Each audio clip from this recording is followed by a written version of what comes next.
All right, we are live. It's Friday afternoon. I just figured I'd do a quick live before Snobby came on. I think he's coming on in a few hours. I saw Bruce Pender put out some stuff, so I figured if I know he's up, maybe he'll join the stream. We'll see. Let me put up the pop-up chat. There's the pop-up. I'm looking on YouTube on the big screen, and it looks like a few people are on. Looks like Mick is on right now. Dusty's on. Snobby's on. A few of the people. So who knows? Maybe someone will join us. But hey, Simone, how are you? Good to see you. Gave blood today, so at the hospital for most of the morning. So came home, did a quick video on parting out, scrapping out, or salvaging machines, and I figured I'm never on late enough in the day. Hey, Dirt Rider. I'm never on late enough in the day where Bruce Pender or Steve Small Engine Saloon or any of those guys come up because they're always asleep. So I figure, let me come on now. It's about 1:30 in the afternoon, so it's about 11:30 or 10:30 their time. So hopefully they'll come up. I try and get all my friends in the world on here, and like I said, the ones that are on the West Coast, 2-3 hours west of me, they tell me I'm on too early. So we'll see what happens. Throw the link up there. Let's see. Oh, I get the link first. Yeah, let's see what we got here. There is hey Sparky. There is the link. Oh, look at that, David. Hello. Mowers and blowers out done. Good afternoon. Yeah, I just put out a video on parting stuff out. I had my last two pieces of equipment. And people always say, what do you do if you don't have a place to store it and you don't want to sell parts? Well, did a video. This way people can see what it is. Let's see. I'll turn the volume down on my TV so I don't interfere. There we go. So who else we got here? We got David, Simone, Sparky, Dirt Rider.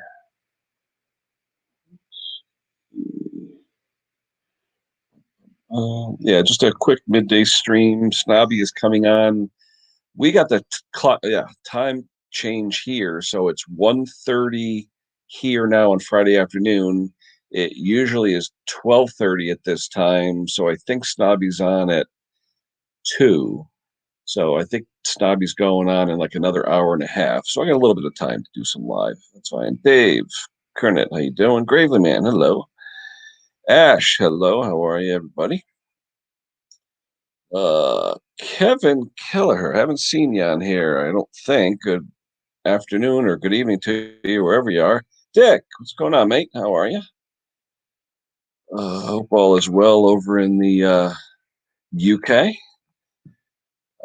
Anyone wants to come up, there's the link. I'll be out for a little while. You know, I figure Snobby's coming on, and I always catch Snobby's stream because I don't know who he's snobberized this week in his videos. So we'll have to catch that when Snobby comes on.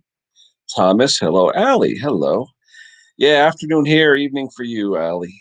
But good evening, Casey. Look at that. How's things out in Iowa, Casey? No snow here. It's about 40 degrees, I think it is here. What does it say? I think it's 40 degrees. It was a little chilly this morning. It's 21 when I woke up. It's supposed to hit 50s for the weekend. So it's actually going to be a good weekend to work on stuff. Let's see. Right now it is 39 degrees. So not bad. Windy though, very windy. So it feels cold out there when you go out there. Ellis, hello, Ellis. Oh, Ellis, I got your sticker. Thank you. Got that sticker for you. Thank you very much. I'm getting mine made, so hopefully I'll have them soon. I'm making 100 stickers, so hopefully when they come in, I can start sending them out to everybody. But I appreciate that, Ellis. And I watched your video on your mowers and things. I always do that. Left the like. 15 Celsius. Yeah, cold. It was cold this morning. It rained yesterday all day and up until about 3 or 4 o'clock this morning. Thomas got an inch of snow. Yeah, we had just the rain, Thomas. It wasn't cold enough to have snow, just the rain. But it washed all the roads, and Now you see it's bright and sunny out there, so it's a nice day. Like I said, I gave blood this morning, so I came home, shot a quick video, and had a little bite to eat, and now I'm just relaxing. Just relaxing. Blurry. What's blurry? I'm blurry? I know the screen's blurry in the back there. Let's see. Let me shut off the green screen, see if that clears it up. That's just me. That's still blurry? I'll put the bricks back there. Usually the bricks work okay. Or I'll put the Scottish dog. Hey, there you go. Or the garbage truck. I like the garbage truck. Or for my friend Everyday Solars, Cathedral in Solar, Spain. I saw that yesterday. I thought that was interesting. So I like the dog. I keep the dog. Oh, let's see. Yeah, the green screen, like I said, unless you have a good backlight, this green screen doesn't work too well. Yeah, that's not too bad. Hopefully that'll work. I'll keep that for now with the dog. I like the dog. Am I still blurry, Thomas? Yes, blur. Oh no. All right, let me show. Is it better without the green screen? Let me show. Hey, Scotty. Tom, I see you're in the base. Oh, Tom Small. What is this Tom Small Engine crap? Give me a wave, Tom. Let me make it so I know it's you. Am I still blurry? Tom, still blurry? Yeah. Yeah. Even with the green screen off? Hold on. That's weird. Let's see. That's weird. I'm hooked up to hold on. I'm gonna re whatever. Hold on. I'm gonna redo it. Hold on 1 second.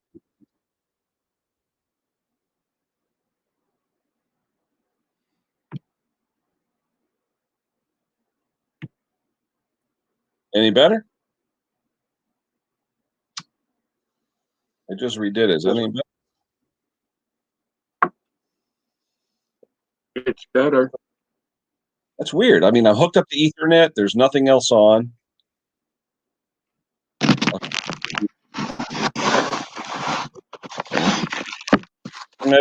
Everything looks like it's going. Look like a kid playing a video game and taking up all the bandwidth. I don't know. Probably. Yeah, let me hold on. Let me zoom out a little bit. I'll put the link back in. Hey, look at that. Now you're clear. Boom. There's the link for anyone else. What are you working on, Tom, man? I was going to work on that snow thrower again, but it's too cold out. Blurry in parts. What's blurry about it, though, Tom? Is it like the edges around me, or what's actually blurry? My face? It used to be your face, but I can make out your face now. Yeah, no, before when I had the green screen on, depending on the clarity, I could pull in the background or no background depending on the sunlight with the green screen. If the sun is behind it, it comes in clear, but when the sun moves, it screws it all up. John Ladd, hello, John. But we'll see. Oh, today was hospital day, blood day, so I did my blood and came home, shot a quick video on parting out or selling stuff, and had a bite to eat. And I figured let me get on before Snobby goes on. So I look forward to Snobby because he's going to have someone snobberize today. Did he ever do you, Thomas? Did he ever No. snobberize you? No, not yet. Okay, all right. So all it is, get some good facial positions there, so he can get some still photos of you, and then he'll snobberize you. You know. Anyway, Mark Wiley. Hello, Mark. My honest opinion about the snow throwers, you should drive them up to the Patés. You know what? I'd love to visit the Patés. What's funny is today is the first day in Connecticut where they're doing 100% occupancy in restaurants. It started today. So they've been interviewing all the different diners around. The camera crews are all over the place because most diners, they're still practicing social distance, but they're allowed to have more people in the diners now and in the restaurants. So at least that's good. I mean, so many of them went out of business. Hopefully they'll all be back. Face is digitized. How could I change the resolution? You know what's weird? I am literally 5 feet away from the Wi-Fi, and I'm not using Wi-Fi. I'm using Ethernet. I'm going to disconnect my Ethernet and connect it back up. Hold on.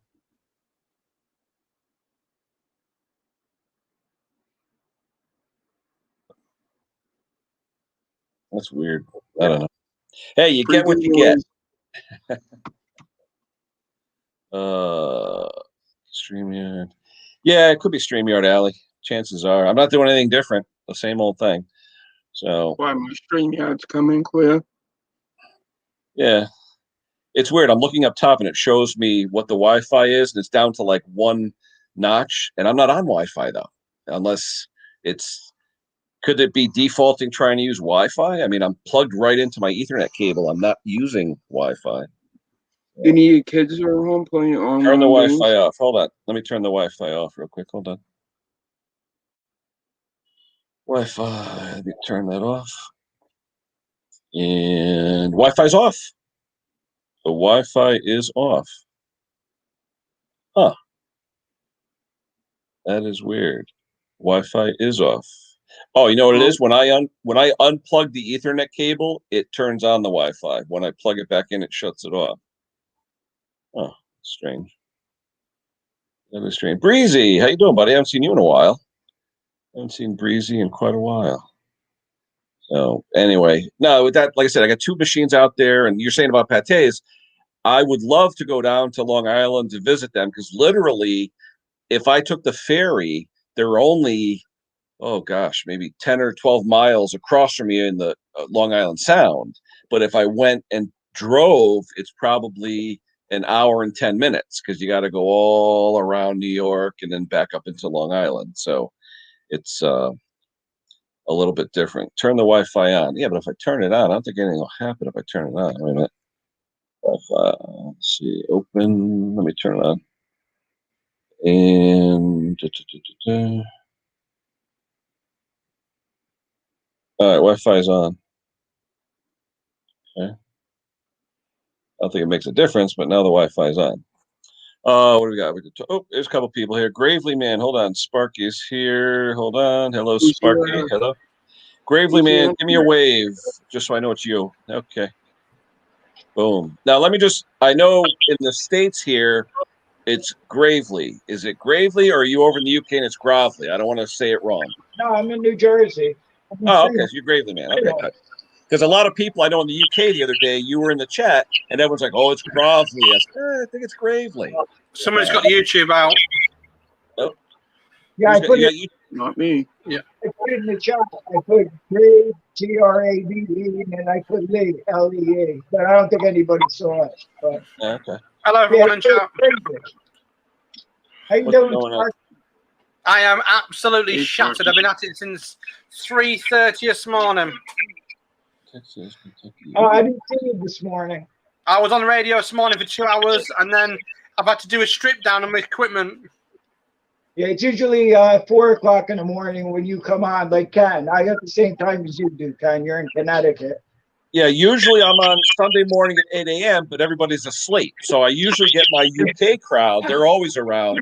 But, you know, the guys like I came on now because I was just watching one of Bruce Pender's videos, and I know he's up and out. So hopefully I can get Bruce or maybe even Steve Small Engine Saloon, all the guys that are 2 to 3 hours behind me. They should be up now. I can't expect them to be up at 5 a.m. on a Sunday morning. So I don't ever expect them to be on that stream.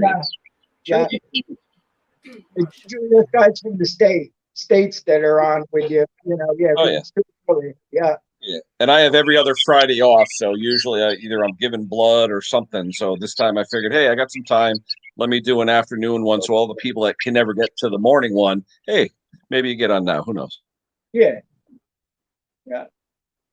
So yeah, you have the same weather I'm having, Ken. It got real cold today. It was rainy yesterday. We're going to like 50 degrees tomorrow. Start doing some work outside again.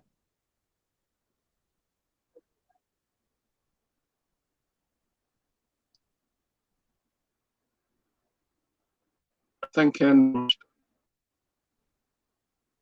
I don't know if I'm frozen or you're frozen. Free giveaway.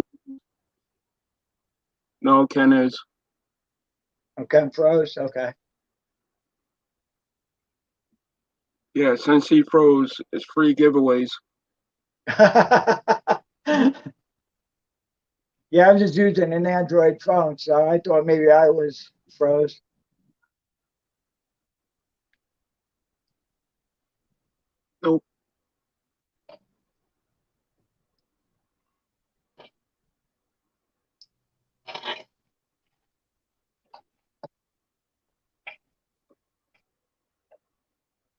See, I'm like maybe I'm like 3 states away from you.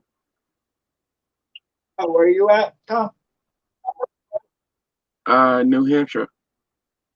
Oh yeah, you're not that far. Nope. What time do you have over there now? I think you're an hour different, right? About one Same 30. time. I have.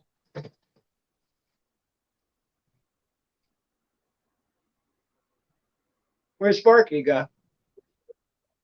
I don't know.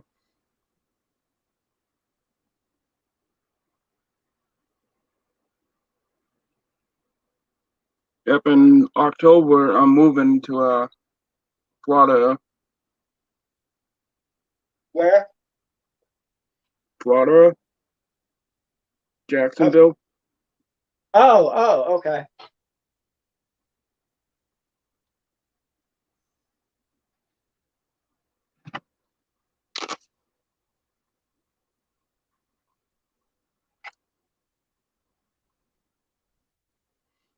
Oh, I guess Ken's not coming back.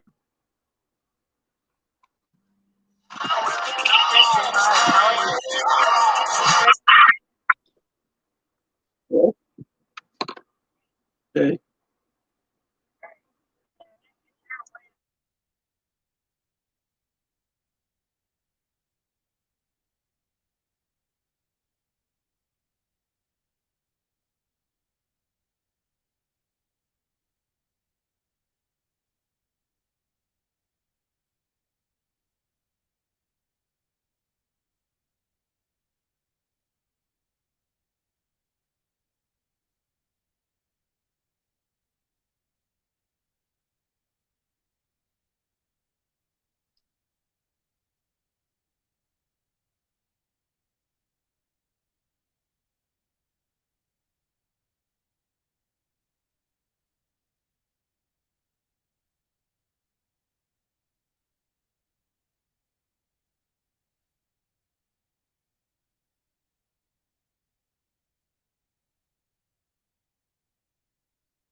Well, I guess Ken's having technical difficulties, and I can't see the chat on my phone here.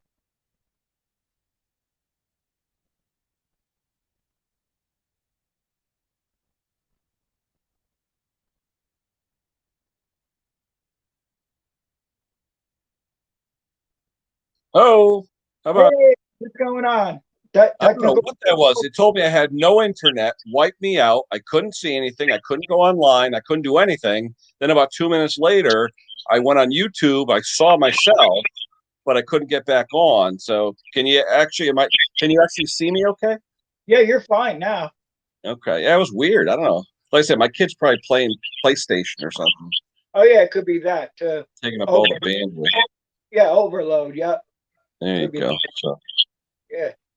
so what are you working on, Gray Landing? Well, I'm finishing up the Gravely tractor project, the Model Li, the 1962. Oh, okay. I had that video ready, but I put a video out last week.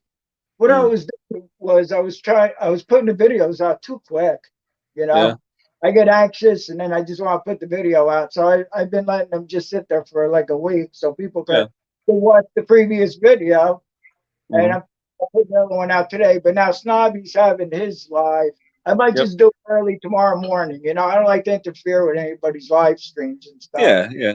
Well, it's Yeah. funny. Everybody has a day. I mean, Monday now is Top Conquer Phil. He does the Monday, and then Right. Tuesday used to be Tina, Allie's wife Tina, and Scotty's been subbing in for her a little bit. Wednesday is John Ladd. Thursday's Allie Mack. Friday Snobby. Saturday's Right. Nick, and Sunday is me and Dusty. So there's somebody every day. Yeah, there is. There's somebody every day. So I figure like early tomorrow morning I'll put it out. And then Mhm. yeah, I don't like doing it while somebody's on a live stream. So I'm on all the streams most of the time anyway. You know, I just gotta edit the Yeah, video. William. Hey, how's it going? All right. No work I'm- today, William? No, I'm off today. Today's my second day off. I'm gonna take off some. I work too much. Hey, What? Allie's saying that Tina's going to be back next week. That's good. Good to have Tina live stream next week. So that'll be good. Friday is Pete Seed. Oh, Pete too? Okay. I have to check that one out too. I Yeah, don't know. if anyone wants to put out links to channels or anything, feel free, because all my friends out there. Oh, I see Tim Palmer. Hello, Tim. Rusty, I don't know. Did anyone catch Detective's video, Lawnmower Detective, this morning? He did a No. video where he wants all us to do a little snippet about donuts or something. He's going to put it on the end of his videos. Check out Lawnmower Detective's last video. Yeah, I was out Some people have it at the end of their channel, like Henry at Mowers and Blowers. He has people come on and say, "Hey, Mowers and Blowers." He wants to do something like that. Oh, yeah. okay. Yeah, it's cool. Yeah, I was out today, so I didn't get to watch it. Otherwise, so that'd be fun. yeah. And Anyway, Tina's channel. I don't know her That's channel. Braveheart Scrapper. Braveheart. Oh, That's, she's Allie's wife, Tina. Yep. Yeah, Allie's Oh, yeah. wife. Yeah, I know it's Allie's wife, but I never knew what her channel was. Yeah, I've seen her Braveheart. Okay, Yeah, she had some stuff. She had stuff she had to take care of, so she took a little hiatus. And Scotty Daniel was doing it for a few weeks, and we like Scotty and all, but we like Tina a little bit better. How's that? No, I don't want to say that. We like everybody. We like it. It's funny. I was listening to, I don't know, the guys over in Britain watch that show Top Gear, and we have it in the States now, like a Top Gear America. The Right. guy from Great Britain, I was listening to a podcast this morning. The guy from Great Britain, I could swear to God, if you close your or shut your eyes, it's Scotty Daniels' voice. No So the kidding. guy who's on Top Gear America now from Great Britain, that's Scotty Daniels' voice. It sounded just like Scotty. So hey Tina, there's Tina. Hey Tina. So yeah, if Scotty's on here, he's got to watch Top Gear America. The guy from Great Britain is basically his doppelganger as far as his voice. Right. So, anyway, who else? Who else is on here? Pete, which Pete C? Do I know? I'm trying to figure out which Pete C are we talking about. He's doing a premiere tonight. Which Pete, Allie? Is it a Pete that I know? I'm telling you, Scotty, look at it. The guy from Great Britain. If you listen to his voice, the guy on Top Gear America, it's your voice, Scotty. I swear. I thought I was listening to you. I really did. Sounded just like you. So I was giving blood. I was listening to a podcast, and they were talking about that show. And the guy comes on. I go, "That's Scotty." It sounded just like him. So Anyway, Sparky suddenly disappeared. He didn't even say goodbye or anything, so he must be having technical. He is so busy now with the radio station, and I've been listening because what's fun about Sparky's radio channel is that he'll do shout outs to all of us here in the YouTube community and dedicate songs to us based on what's happened in our lives or what's happened during the week or whatever. So it's pretty cool. It's sort of a personal thing where we hear our names and say this one's for you. So it's pretty cool. Yeah, that's cool. Yeah. You off early today? I reckon. What's that? Are you off work early today, or you take off? No work today. The way Lockheed works with us, we have what's called a 4-10 system where you're supposed to work 10 hours a day, 4 days a week, and you get either every Friday or every Monday off. But the problem is I take care of the machine tools in my group. I can't take every Friday off. It's just Fridays, Fridays suck. Fridays when everything hits the fan, it's tough. So I'll still take every other Friday off like I used to do. So that's as long as we put in 40 hours a week, that's all they really care about. But taking every Friday, although I'd love to, I'd get back Monday morning and it'd be a mess. So just easier to work every other. That's all. It's not having a day off then. You have to make up for it on Monday. And the thing is, I'll be honest, on the days off, especially the weekends, they're calling me 10 times anyway with problems. So you don't really have a day off where you're not connected. Because what I do, it's helicopters for defense and all that stuff. We're always busy. So you have to be there on call all the time. Oh yeah, absolutely. Yep. Yeah, I know what you do. Yeah, I watched enough of your streams and stuff. Yeah. Yep. You said a helicopter. What helicopters do y'all produce, or you just make the parts for? I work for a Sikorsky. You ever heard of Blackhawk? Sikorsky Blackhawk. Yeah. That's what we make. Oh yeah. I'm in charge. I used to be a supervisor and a manager in the blades department and an engineer.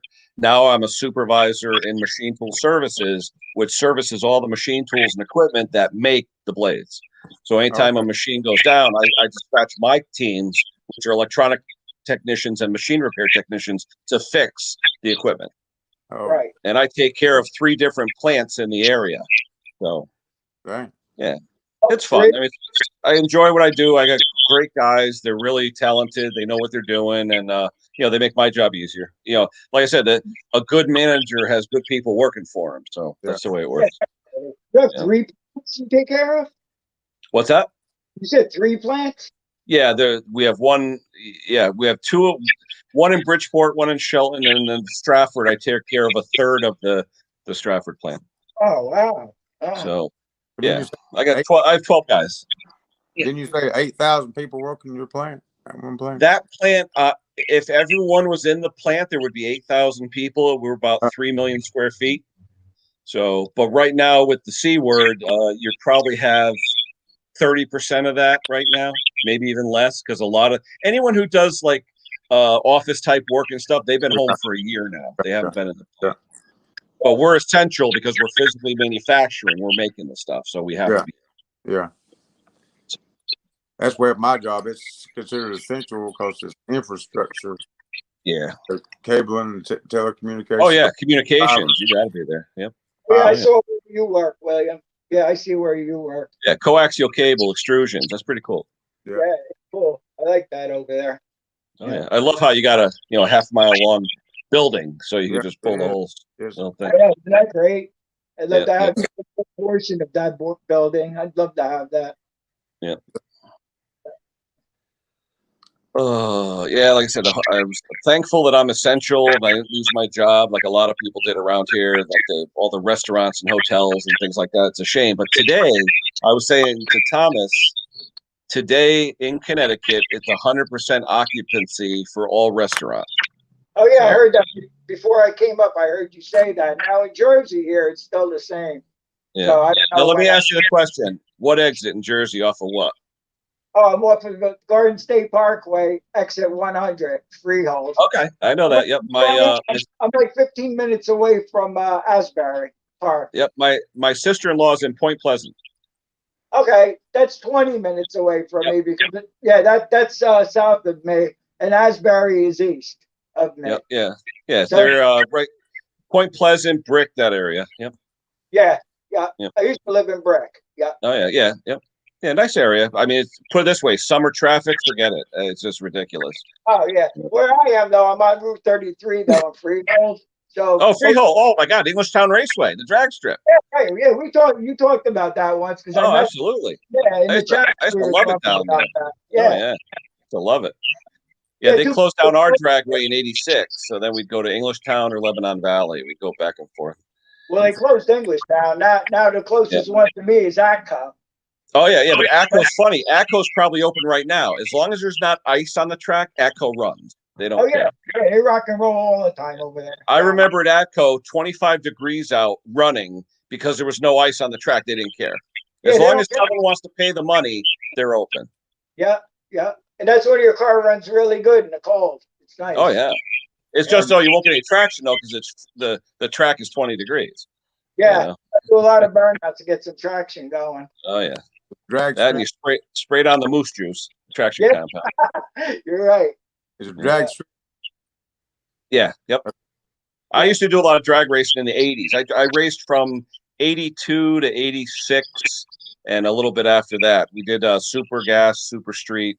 We had a couple of cars. And then I got into motorcycles and gave up the car thing. And hey, then now I'm into tractors and small engines. So Yeah, right. That's how it goes. Yeah. yeah. Now I'm doing the stuff that's a little bit cheaper.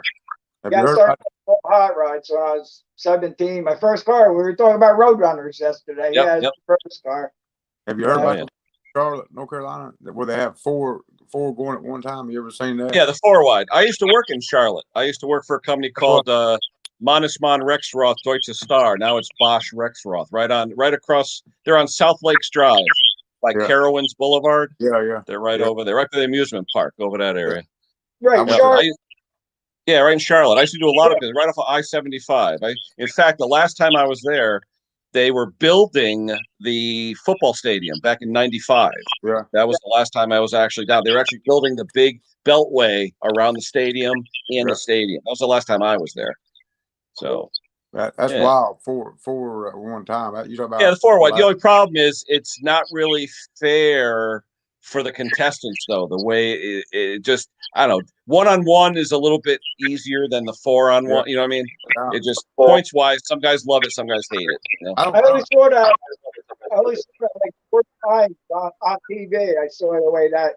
Yeah, I didn't like that. I like. Yeah, I don't care for it. Yeah. Too loud. Bring it down the back, you know, too. But that's enough. I think. The thing is, on the 4-way drag, if one guy flinches a little bit, like a false start, they all, you know, there's more of a chance of a false start. You know, Yeah. that's all. Definitely. I didn't like the 4-wide. I went one time. I ain't been back, man. Yeah, muscle car, motors and blowers, muscle cars, money suckers. You got that right. That's why I'm into just tractors and small engines now. It's easier to afford. You know, I don't know how I afford the hot rods when I was a kid, starting at 17. I mean, although gas was only like, you could buy Sunoco 260, it was only like 65 cents. But 65 cents in the 70s for us is like it's $3 now, you know? Yeah. It's worth $4. But I'm all out of that. I'm all done with that. So. I remember when I was going to college, the biggest thing when I was going to college back in the late 70s, early 80s was, oh my God, gas is going to be $1. And we were like, no, you know. You remember that? Yeah. Oh, yeah. Remember the gas shortage in the 70s, and we were like, oh my God, it's going to be $1. I'd fill up my 55 Chevy for $10 and drive all week, you know. I know. We were freaking out over $1. Now it's going to be over $3. It's up to $3 here. It's over $3 here. In fact, if you go in Connecticut, you know, we have posh Greenwich and stuff like that. I've seen it $3.50 already in Greenwich. $3.50. Oh. Yeah. It's about $2.90 where I am right now, $2.90. Yeah, because if I shop around, I can get it for like $2.79, but a lot of places just jacked it to $2.99, which is $3. Yeah. But ask Gravely, is it still true in Jersey? You're still not allowed to pump your own gas? No, you're not. Yeah, I think it's the only state in the nation. What about you? No, we can pump. No, we can pump ours.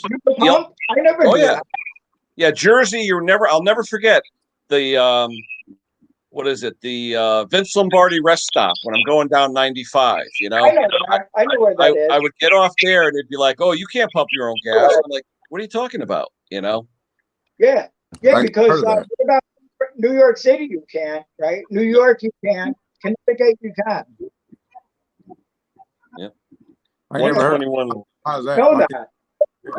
Only if you went south from us, then you can start pumping your own gas. That's interesting. I don't think New Jersey will ever allow people to pump their own gas. I don't think so.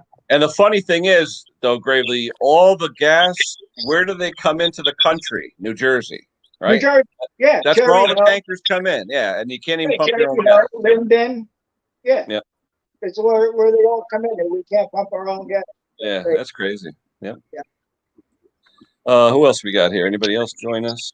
Yeah, Ellis is down that way too. Yeah, Ellis is down the Charlotte area. You was talking about prices and stuff. My dad used to build houses years ago, and back years in the 70s, the house was like $10,000. My parents built our house for $11,000 in 1964. Yeah, and I bet you now, if it had to sell, it'd be about $400,000. Yeah. Hey, Ken. Yo. My grandparents. My grandfather moved here from Italy, and you were talking to the Sears and Roebuck house, right?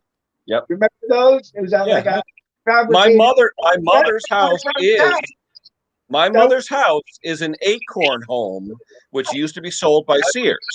Right. I owned that house. My father owned that house after my grandparents passed away. You were talking about that on the screen. When you go up in my mother's attic, you will see part numbers on the trusses.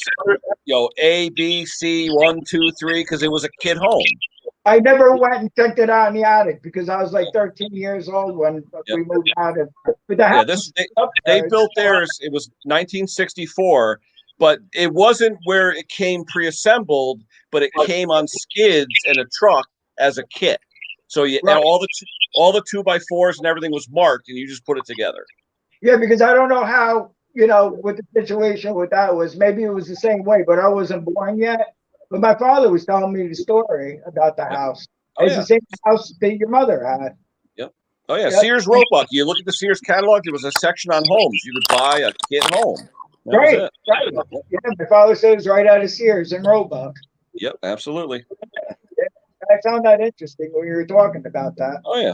Well, just like Sears used to sell cars, right? The Sears Allstate, which was the Kaiser, the Right. Henry J and the Kaiser, used to be called the Sears Allstate. You could actually buy one of those out of the Sears catalog. And just like years ago, Sears, people that lived in rural areas could buy gasoline from Sears. They would ship you a gallon can of gasoline. Oh, no kidding.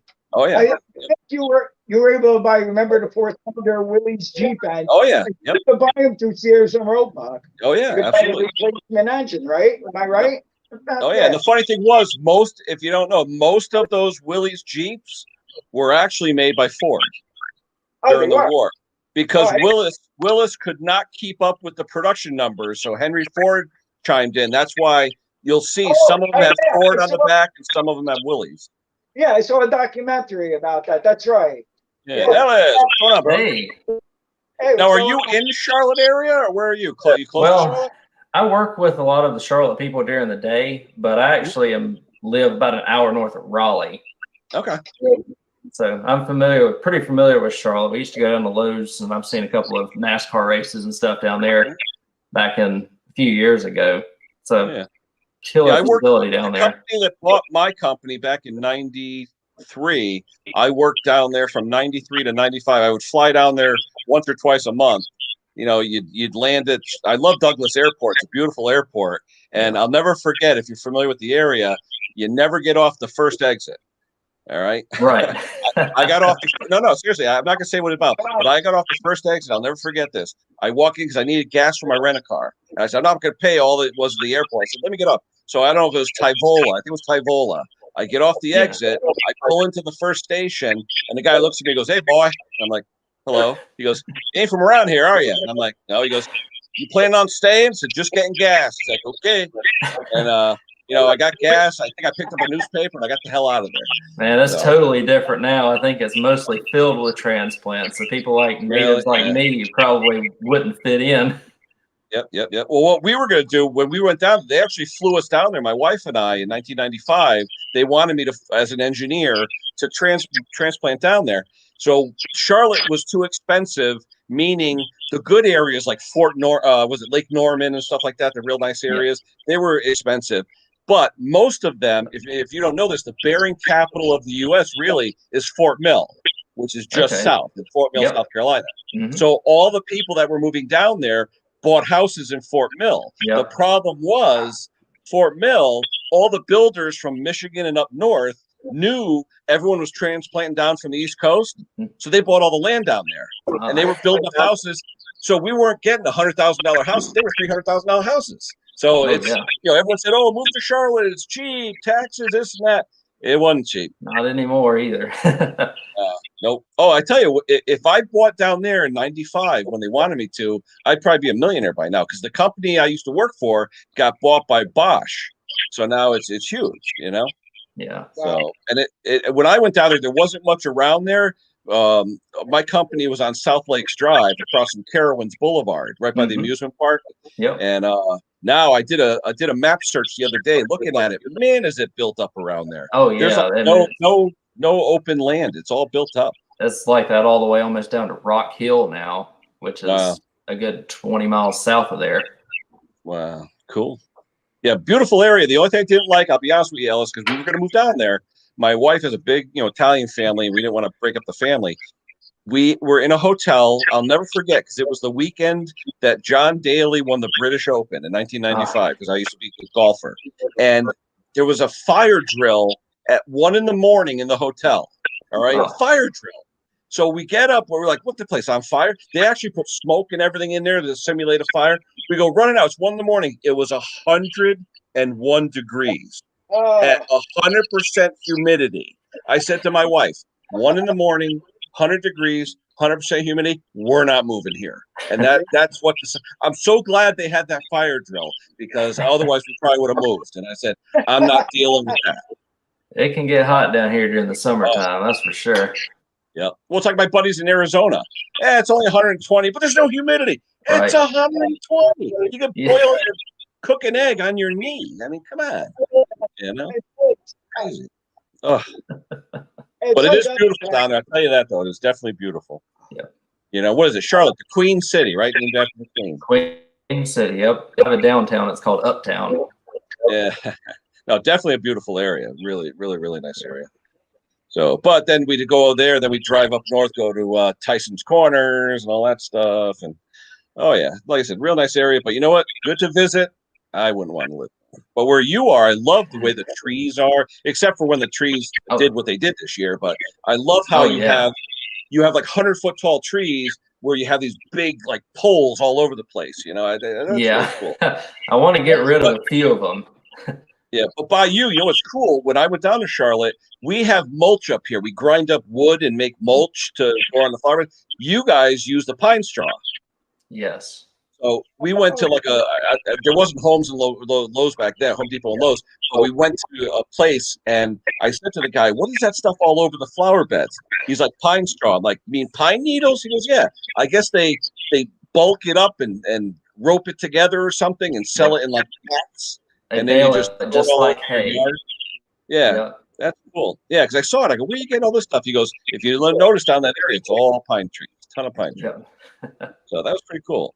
So they don't use wood chips down there? They just use that for the gardens? They'll use a combination of both. Mulch is very common down here as well too. Oh, okay. Just kind of depends on what type of tree you have. Cool, it looks cool. Oh yeah. Yeah, it really fluffs up and really keeps the weeds out pretty well. Yeah, we have plenty of weeds, right, Ken? Oh yeah. Oh wow. I'm trying to get the pop-out chat. It's not working. I'm going to mute myself for a second so I can go into YouTube and get the pop-out chat. I'll be right back. Okay.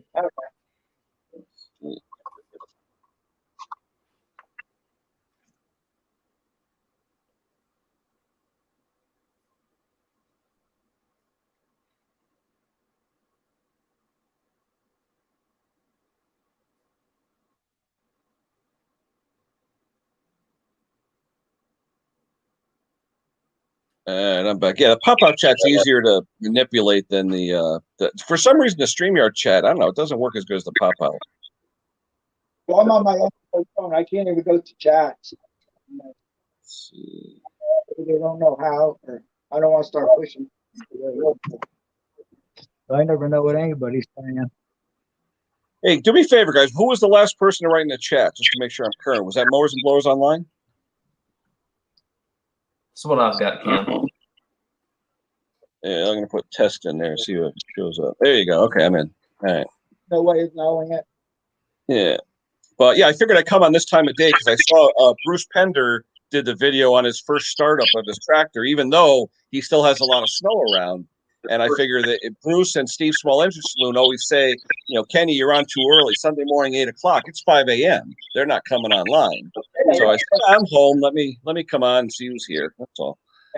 But we got Al. What's his name? Snobby's coming up, I think, in another hour, if I'm not mistaken.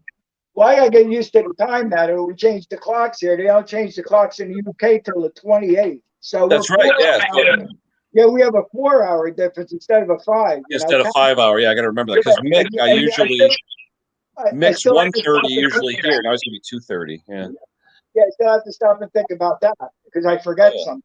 I think, oh, it's 5 hours. Oh no, it's 4 hours. That's why you ring the bell for all notifications. That way you know when they're coming on. Right. Yeah, I have the bell run for every notification. Yeah. Hey Ellis, I got your sticker this week. What is that? About 2 inches? What size? It's a 3-inch sticker. Is it 3 inches? Yeah, hey, can you ask what you paid for stickers?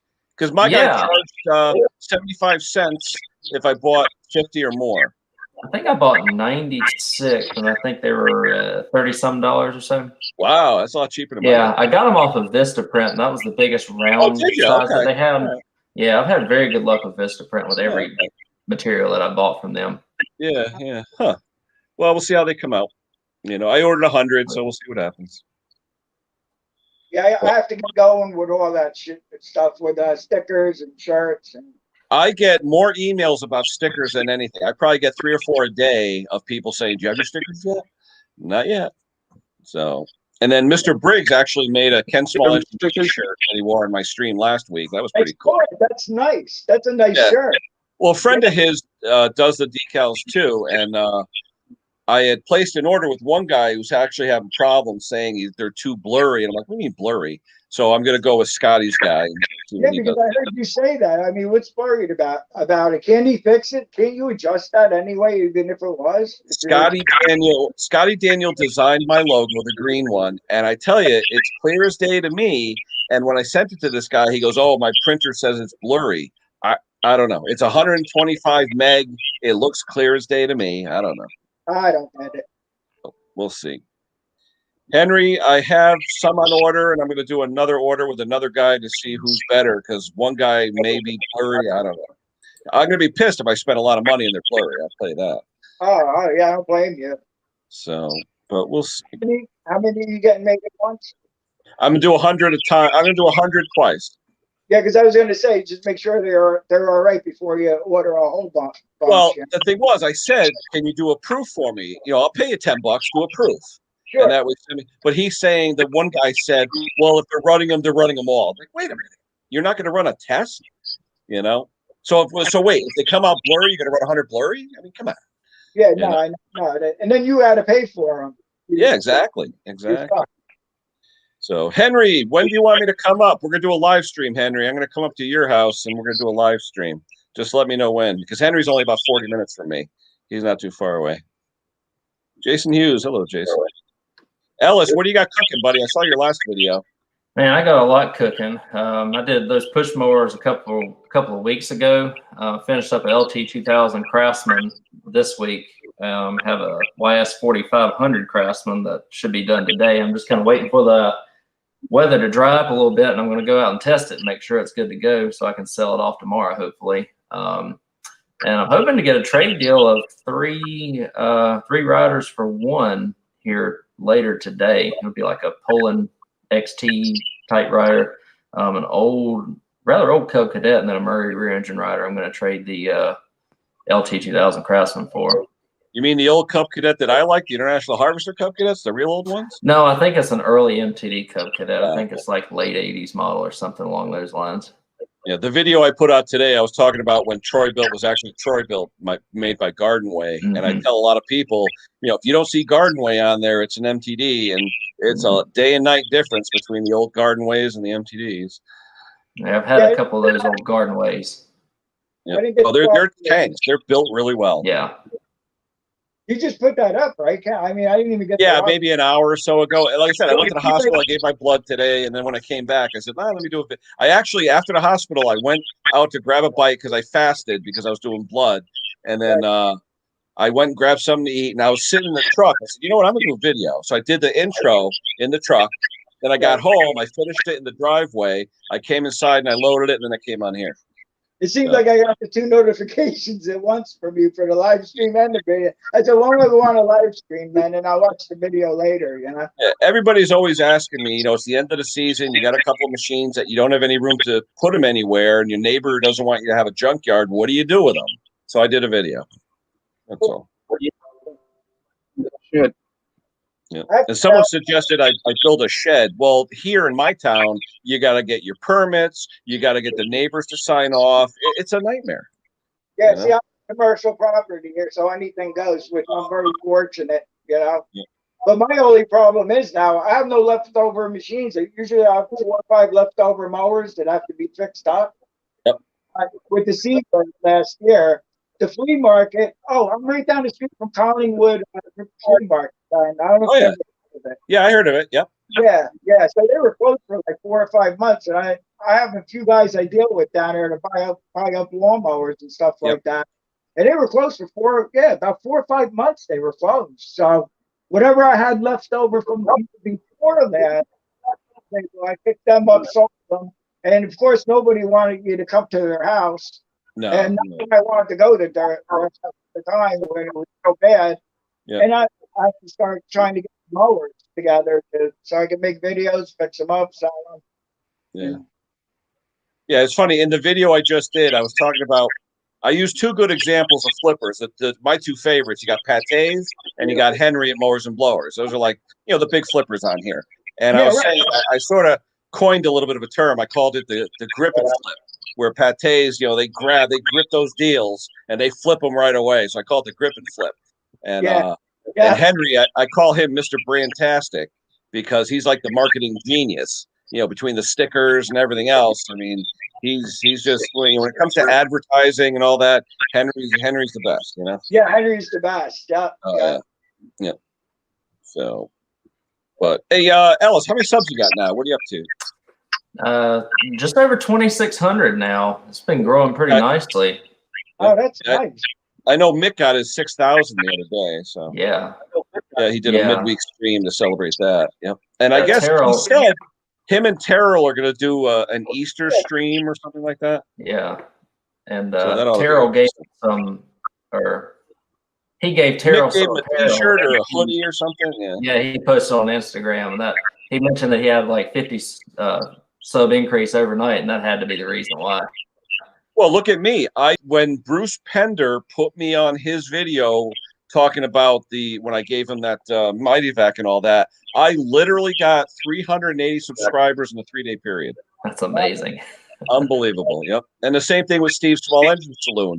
When Mick and I did the moderation for Steve and Donnie Boy, I blew up like 200 overnight. It was good.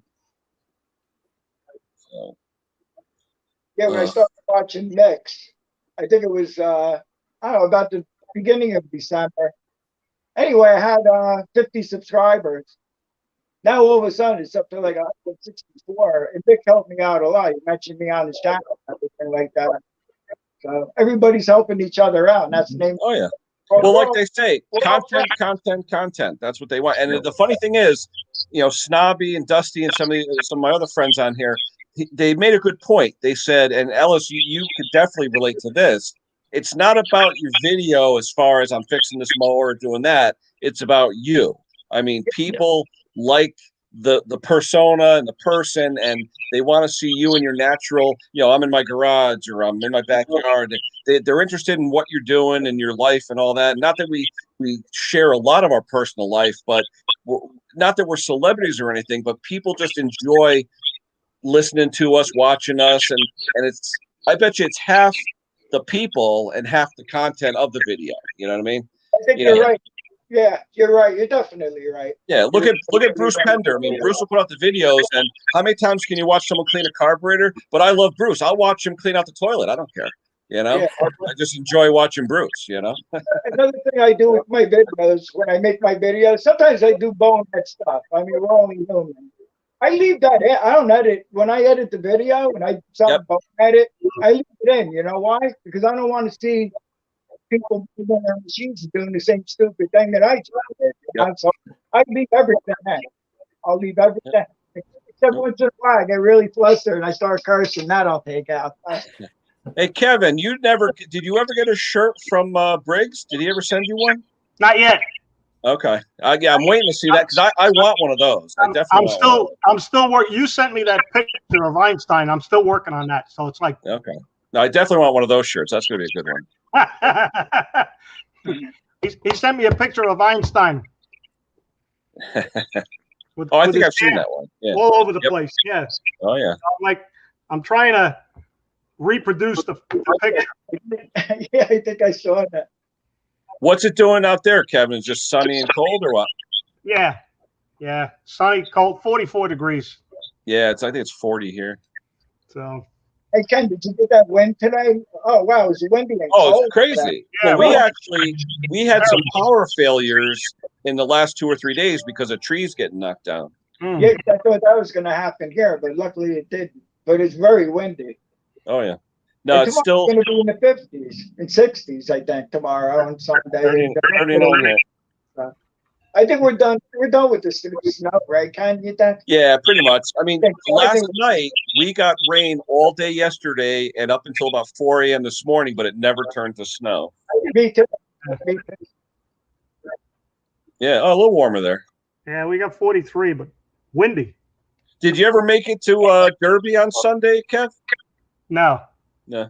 Let me know the next time you're out. Definitely we'll grab coffee or whatever. Yeah. I get up there, I'll definitely hook up with you. We'll grab a cup of coffee somewhere. Oh yeah. Like I said, I'm literally 8-9 miles from there. So Yeah. Carpy Chris, cool. hello, Roger McDonald, hello. Who else we got? I'm trying to think what Snobby's going on at what time? 7 o'clock his time, right? So instead of being 2 o'clock, it's 3 o'clock our time. Drive up this way. Yeah, that's right, Yeah. Ken. Yeah, it's an hour less. 4 Yeah, hours. What I time just is don't want to impinge on his stream. I know it's 2:20 here now. it? It's 2:20 here now, so there's another, what, 40 minutes? I think Yeah, you know. 40 minutes. Okay. I just want to see who he's made famous in a video today. Yeah, I look me forward too. to that. Yeah. So, oh, what happened to William? We lost William again? Oh, William's gone? I can't even see this thing without my glasses on. So Oh, boy. Yep. Thomas, what else you working on? Anything?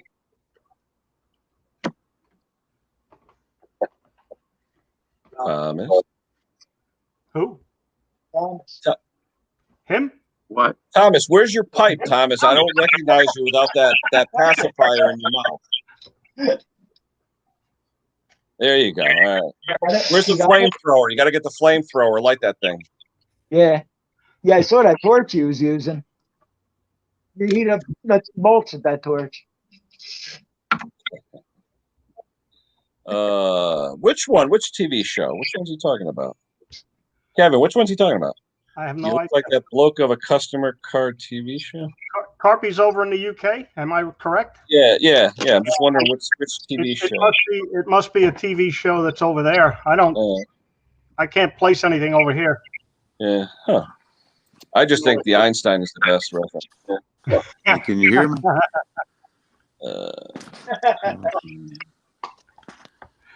45. Oh, 45. Yeah. So it is. Yeah, another 40 minutes. It'll be snide. I'll be off before then. No big deal. I just figured I'd give Bruce and Steve Small Engine Saloon and some of my Canadian friends that are to the west a chance to come up because they're never up when I do my Sunday morning stream. Oh, another shout out. Our friend Christian Siegler, little young Christian Siegler, our little buddy there. Check out his channel there because Christian, I tell you, 13-year-old, he's into American cars. Refreshing. Every Sunday I try and end my stream with him. Yeah, he wasn't there Sunday. What happened Sunday? No, I think with the time change, he probably wasn't up. That's right. Hello? That's right. Hello? The clock changed that day. That's Set the right. house on fire, Tom. Ken, I'm going to sit down. It was nice to meet you face to face. Yeah, you too, Gravely. We'll see you. We'll be around. Okay, I'll see you. We'll chat. Thanks for coming up. All right. Take care. All right. Bye. See ya.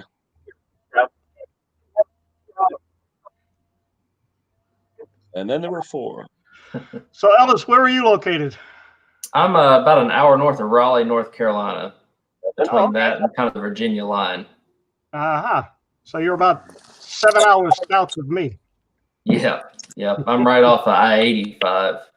Oh yeah, 85 goes straight up and down. Yeah. Yep, the city of Oxford. Cool. Now that's what western or right in the middle. Pretty much the middle of North Carolina. Yeah. East central, more or less, a little bit east of central. Yeah. Just a little bit, yeah. How far are you from Boone? From Boone, from here is about, let's see, about 3.5 hours. Okay, yeah, I got a friend who builds timber frames out in Boone. Nice. Nice. I'm about an hour from here. Beautiful country out there, gorgeous country. Hey, Henry. I'm serious, Henry. If you want me to come up this weekend or whenever, we'll do a stream. I'll bring my computer.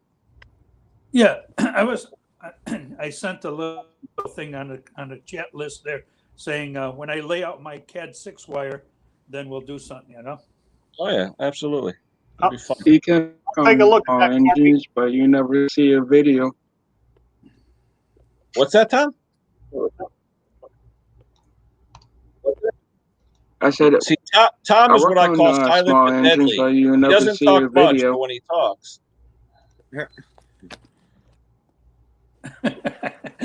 You the were good thing both about being the moderator, though, is I could just go like that and say, "See ya." Hey, you was talking about channels. Well, OKB's he's really growing like a. Wow, he's already got. Oh 6 yeah, I was on his live stream the other day. Yeah, He's, Yep. he's a good. He's already got 600 Oh, yeah.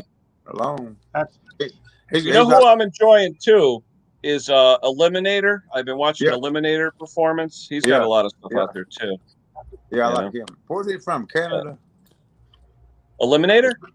Yeah, I Canada. I don't know. I don't know if he has the accent. I don't know. I haven't heard him say "a." You know, usually it's every other word is "a." So. Hey, think Carpy, it's- I'm younger than him. Oh, Yeah, Bruce is there. Wait a minute. Bruce, You guys come know on up. about- I'm going to put the link out, see if Bruce wants to join us. Come on up, Bruce, Bruce. come on up, Bruce. That's the reason I went on in the afternoon, Bruce, is for you and Steve and all my Canadian friends. Thomas, you know, if Bruce shows up in the basement, you're gone, buddy. Like that. All right? Like that. Well, I'll drop. All right. If Bruce wants to come up, I'll drop there. But I got my sticker from AJP today. Oh, yeah, Ash. Yeah. Cool. Yeah, you got me a sticker. I still got to figure out what to do with all the stickers. I want to put them on the toolbox, but then I have to go in my basement on the tool to show them, you know? I think I'm gonna make it like some of them. I'm gonna make a board. Hmm. Start putting them Oh, on. somebody, who's in the basement? Let me see. Let me see. It is Bruce. Hold on. All right, who wants to go down? William, you want to go down? I'll drop down. I'll pop All right, pop- hold on. a phone call anyway. No problem. Thank you, William. We'll talk to you later. Boom. And let's see. Let's get Bruce up here. Is that Williams, Bang. Henry? What's that? There we Is go. that Williams sticker? Yeah, Oh, I got. Well, William has a sticker? not yet. Oh. I figured it'd probably be the dome light from his car, because that's usually what all his videos were from his car, you know? Bruce, what's going on, buddy? Oh, just working on the old Kohler. Oh, there you Bruce. go. I got that modern fuel pump onto it yesterday, and Now you got the diaphragm one, or what is it? yeah, it's a Or wing the- wang. It's the plastic wing wang, but it's really well Oh, okay. made. The plastic's almost as hard as aluminum. Oh, is that the one and- where you got to take the O-rings and put those fittings on, the plastic fittings? So they sent me this thing in a box, right? And am I interrupting anybody, by the way? Nope. Okay. You open this box, and there's this snap ring in there that's the size of Nope. like an inch. Oh, yeah, inch- the an big inch and one a that half. goes on the bottom. Yeah. Yep. And you use that to squish in the fittings on the pump so that you can push the adjustable Yep. 90-degree inlet and outlet. Oh, yeah. Yeah. Right. And It's like who designed that, right? I don't know, man. And then I left the outlet disconnected with the ignition turned off because it's a points coil just like a car, right? And I just turned it over until it started squirting out the output, and then connected it to the carburetor, and away she went. So it's now, as far as mechanical, it's done. It's now I don't know if I'm going to pretty it up with paint, but I really want to get it off my bench. It's been on there since October. Oh, gee. Did you ever change the coolant in that Cowie? That coolant is going to get changed real soon. You saw that this morning, eh? Oh, yeah. Yep. Yeah. That's been a good little tractor. Oh, yeah. Now, you got what? One is strictly a snow machine, and the other one's for grass? Well, so you don't have to change implements. There you go. Lazy. Lazy. Now, no mouse nests or anything, right? No, but everything's pretty. That thing is kind of like, it's more modern. It's like a sealed unit. Yeah. And the inlet for the air has actually even got a screen over it, so that's kind of nice. That's cool. Yeah, Terrell did a video on one of those when you had to take the carburetor apart.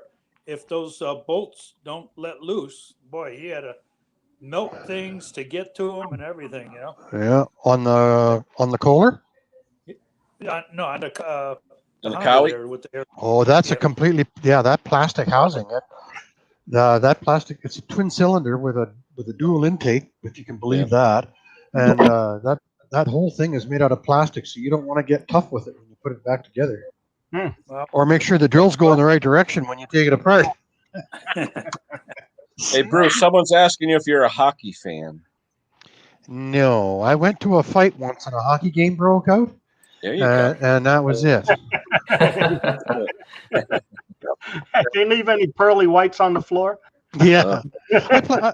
I tell you though, you gotta watch the movie Slapshot with Paul Newman. Yeah. That's a good hockey movie. Every kid in Canada has played hockey at one point or another. Oh yeah. And when I was growing up, we had a rink. The houses were built in a circle, kind of, and there was a rink that the men in the neighborhood just maintained, and that's where I learned how to skate. I could put the skates on in the house and just walk to the rink.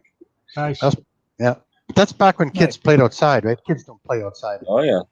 Hey, I'd go out when the sun came up and be out when it went down. So no, I'm not a hockey fan. I couldn't even tell you who the captain of the Calgary Flames is. I couldn't even tell you the name Flames. I wouldn't even have known that. Oh, yeah. Well, I there's know. a- Was it Ottawa Senators? I know that name. Montreal Canadiens or whatever. yeah, Edmonton Oilers was where Gretzky cut his teeth, Oh yeah. and that's just I, we're right in between the two. Right? We're exactly halfway between Calgary and Edmonton. when the Whalers were around in Farmington, I did their practice rink. And, You did their what? Their practice rink. They Oh. practice playing. Right when they came into town. Yeah. Well, now Yeah. they're the North Carolina team, right? The Hurricanes, or whatever they call them. Carolina Hurricanes. They were Yeah. thinking about coming back. You know? Yeah, that was the old Hartford Whaler team. Right. In fact, they still sell those shirts, Henry. You can still get the Hartford Whaler shirts. Right. I see people all the time with those shirts on. Well, the Oilers are still there, right? Not the Hartford Whalers now. The Hartford Whalers moved to Carolina. Sorry, Oilers. The Oiler. Oh, I'm sorry, Edmonton. yeah, Right, that's Edmonton Oilers Yeah, and Calgary. okay. That's uh, Edmonton, Alberta. Is that correct? Right, and Calgary, Alberta too. I still can't get your geography. I never know the provinces versus the town. Right. We tend to get, because you guys have 10 times our population, we tend to know quite a bit more about the states than you know about us. Mm. Everybody knows more about our states than us. I didn't say that. I'm telling you, even Europeans know more about us. Yeah.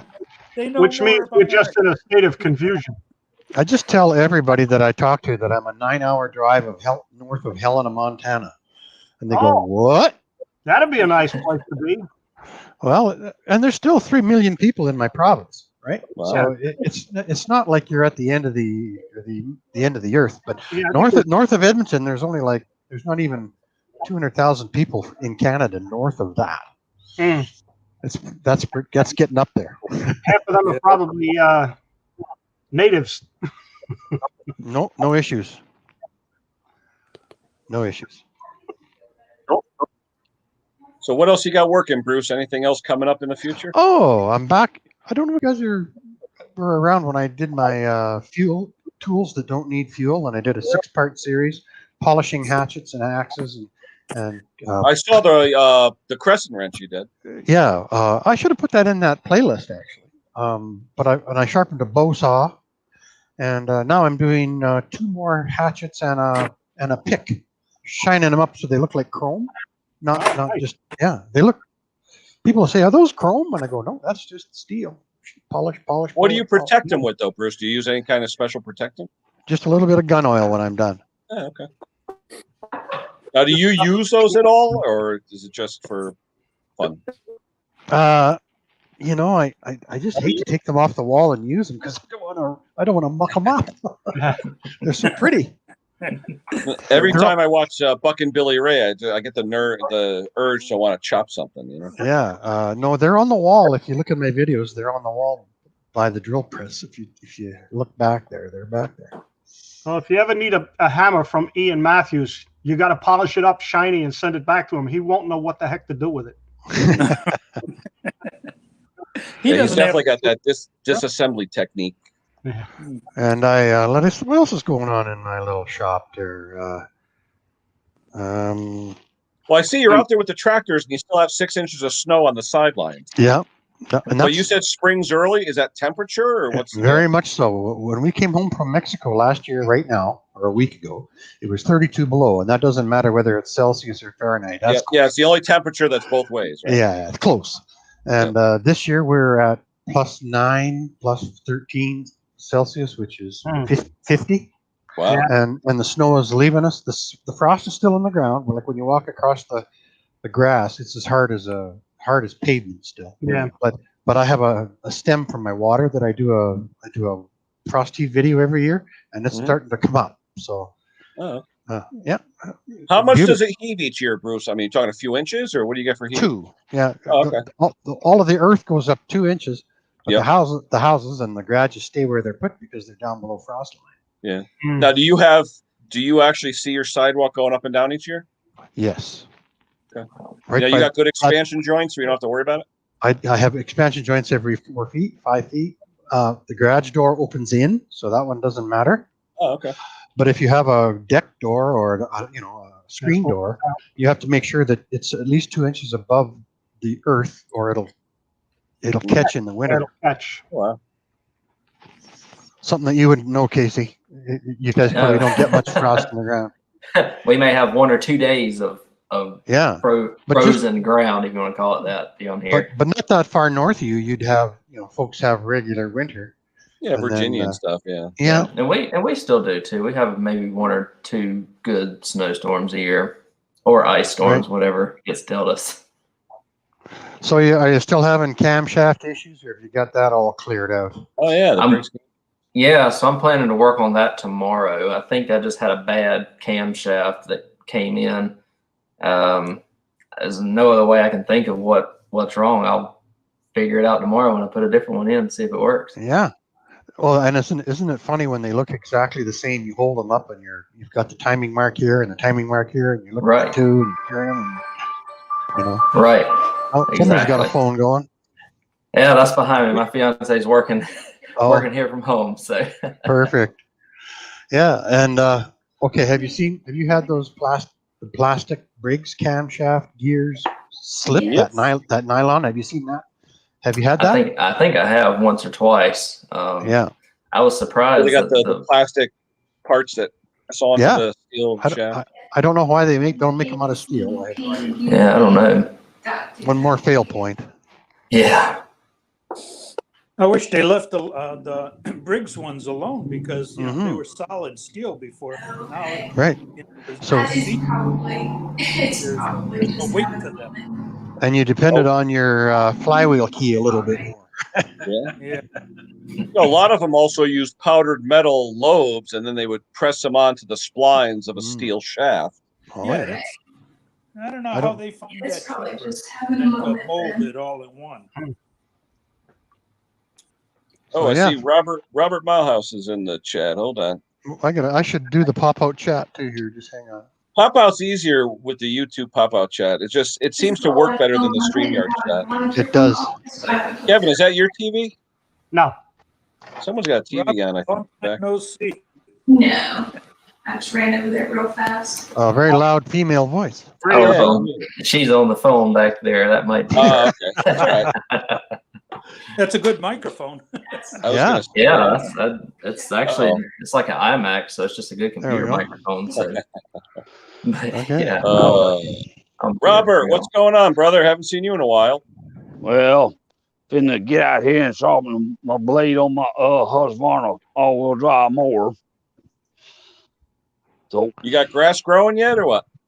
Well, mainly weeds first, then grass. Nah, we got tree pollen first, then grass pollen after the fact. So, well, we don't have anything like that here yet. Although my apple tree has got a little bit of a velvet on the branches, so it's starting to think about coming. Yep. Yeah, we probably got another month here before we get it. Yeah. Finna show y'all something I just learned how to do myself. Oh, no, it's okay. Listen to this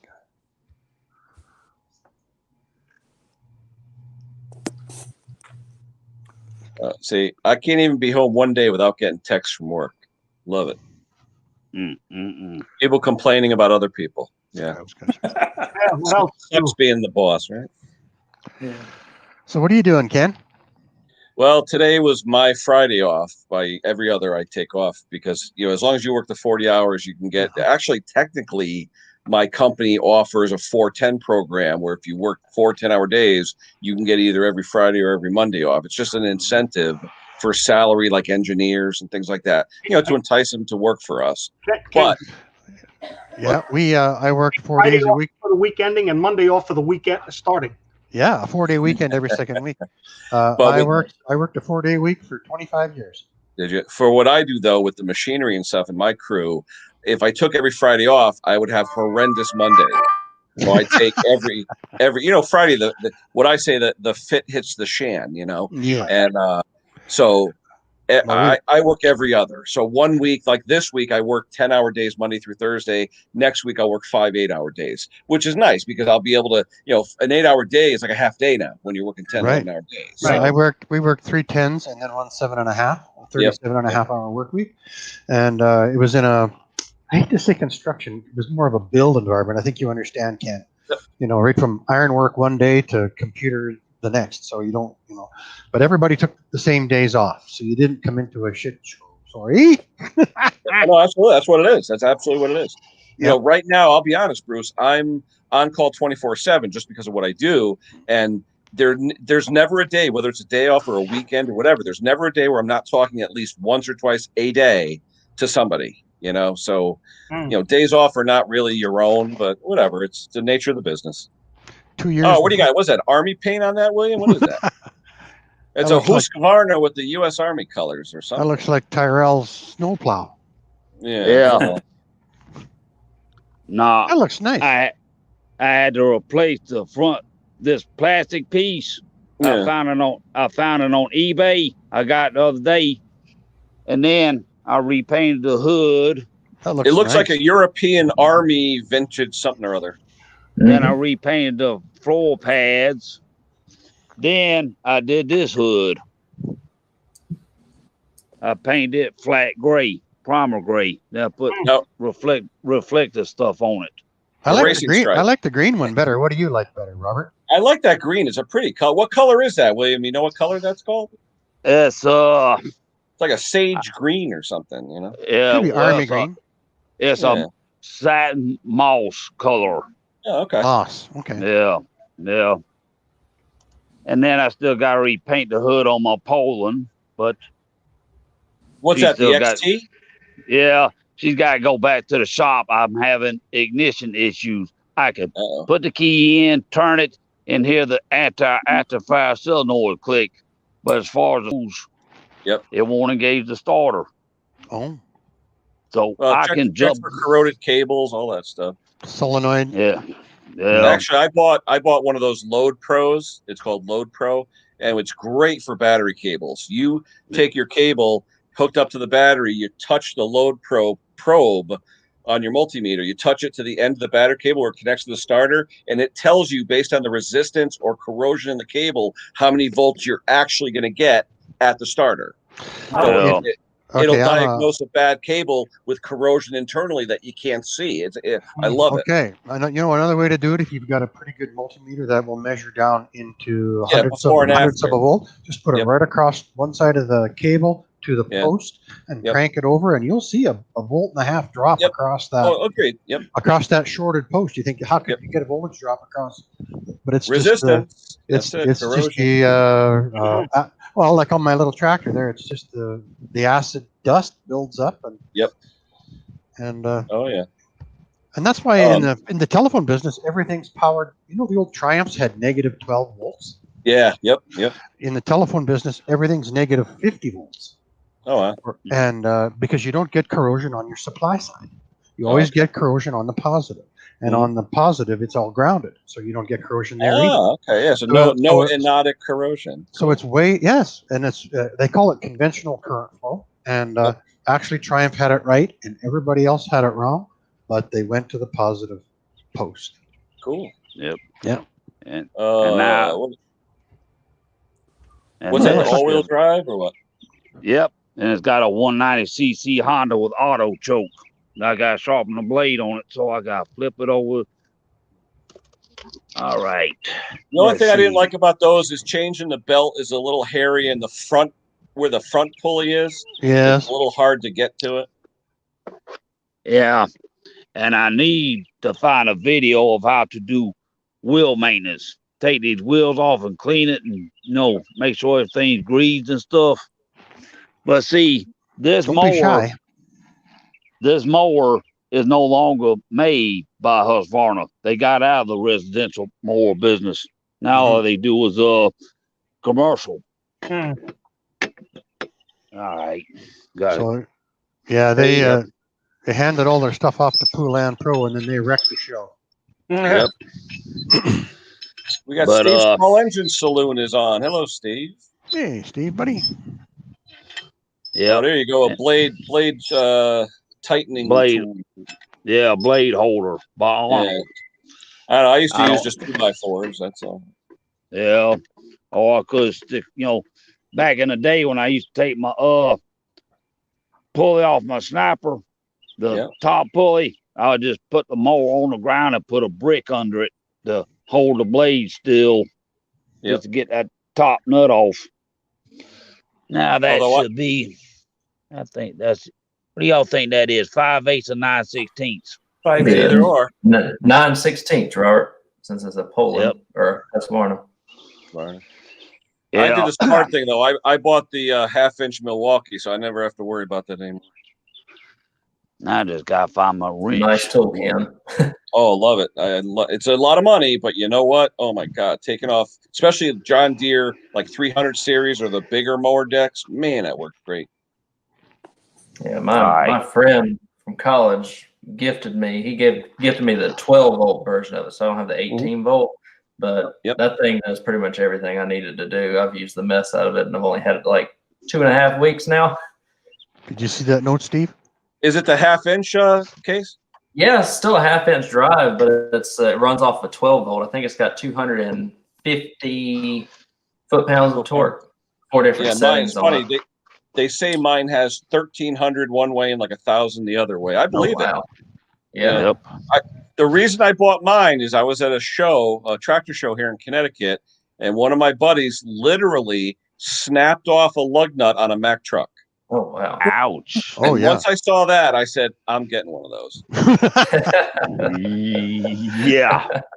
My 30-year-old niece, this is Bruce talking. My 30-year-old niece is now a third-year heavy-duty mechanic, Oh, and nice. she just laughs at my tools. She just laughs.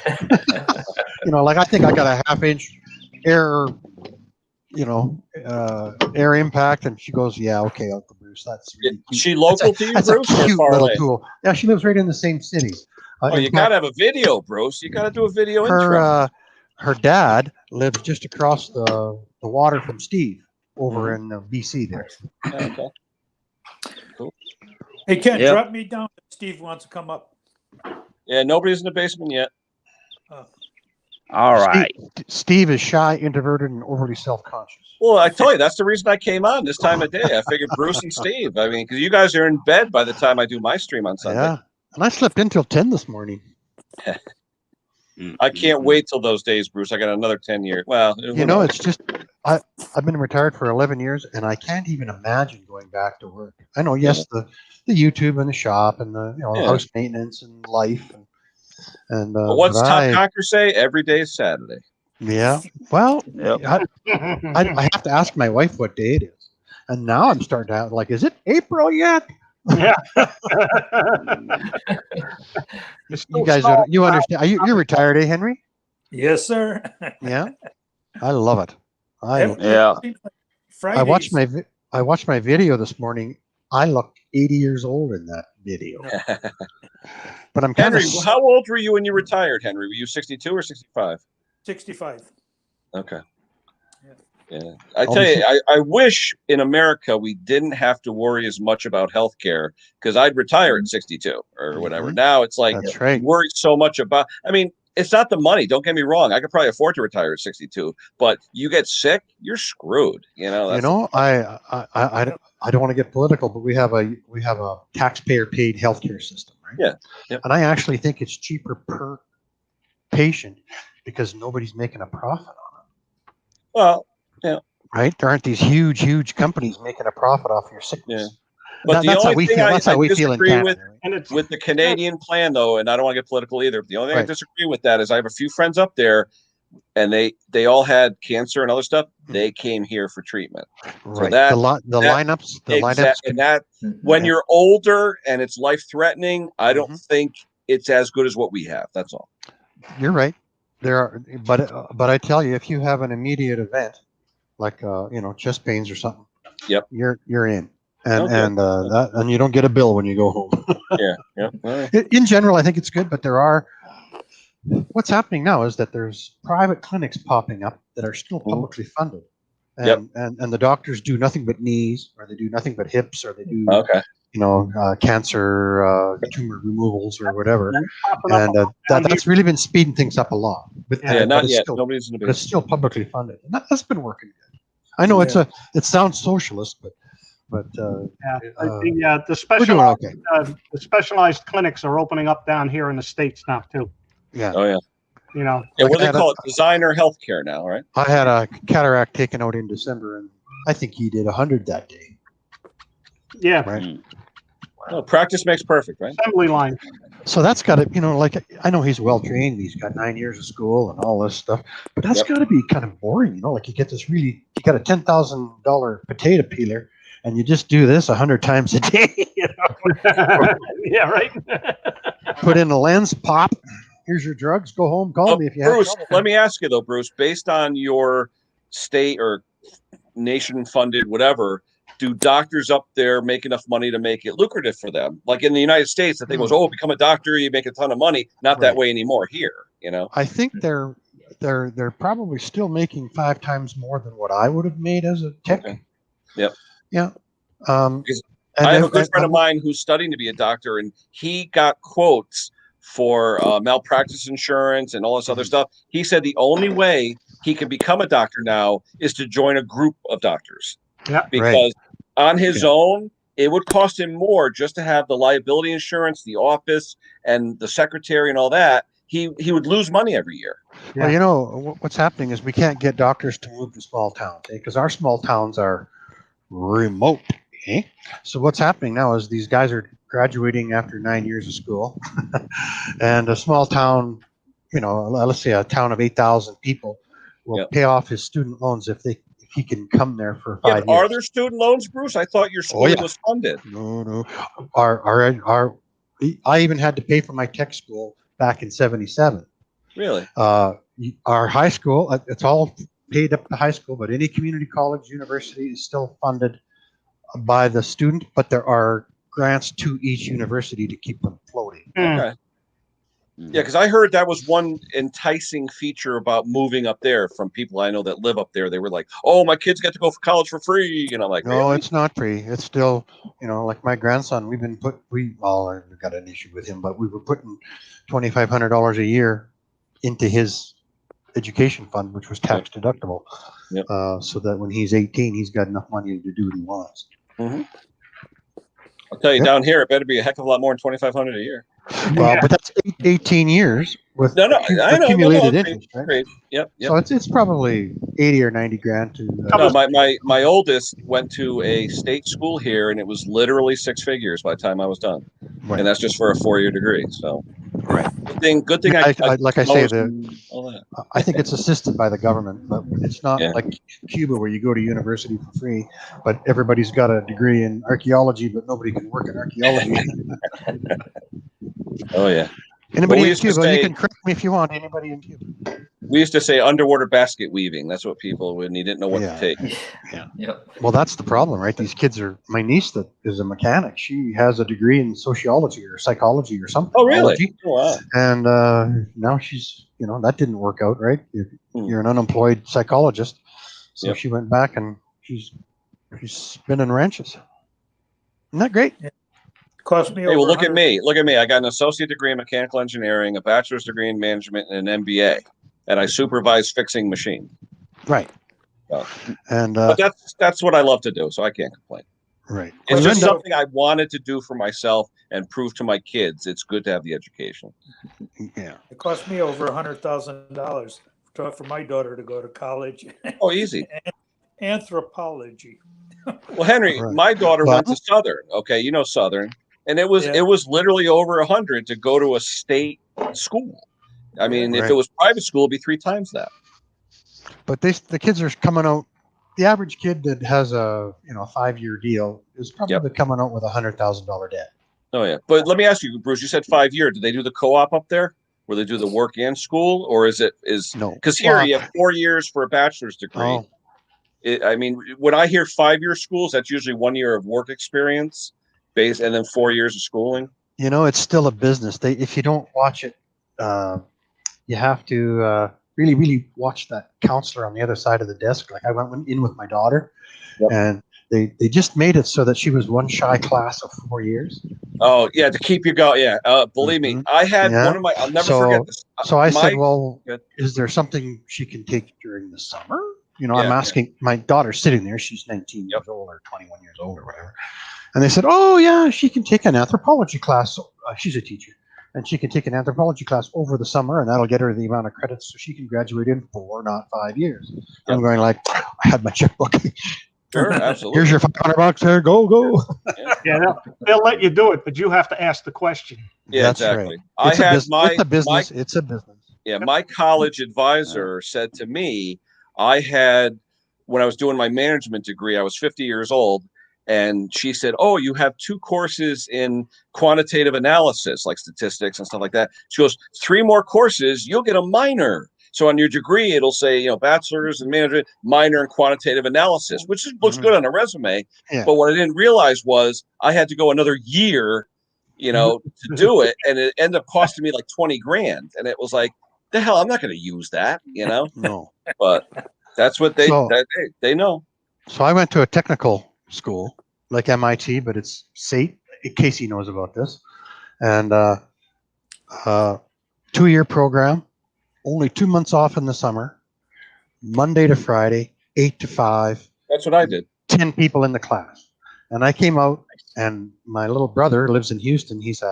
I call him a hacker, but he's a software guy in Houston. And he says, oh man, he said, he went and took the 2 years engineering, and then he went over to SAIT and finished up. And he's doing great. I mean, he makes more money in Houston than he could in Canada. But he's got that very hot weather. Yeah. And no frost. And then pipes bursting in the ceiling. Oh, a month and a yeah, half. absolutely. Hey, Bruce, how does that work? I mean, you guys pay for more, a higher value of what we pay for here. Now, is your pay really that much higher or what?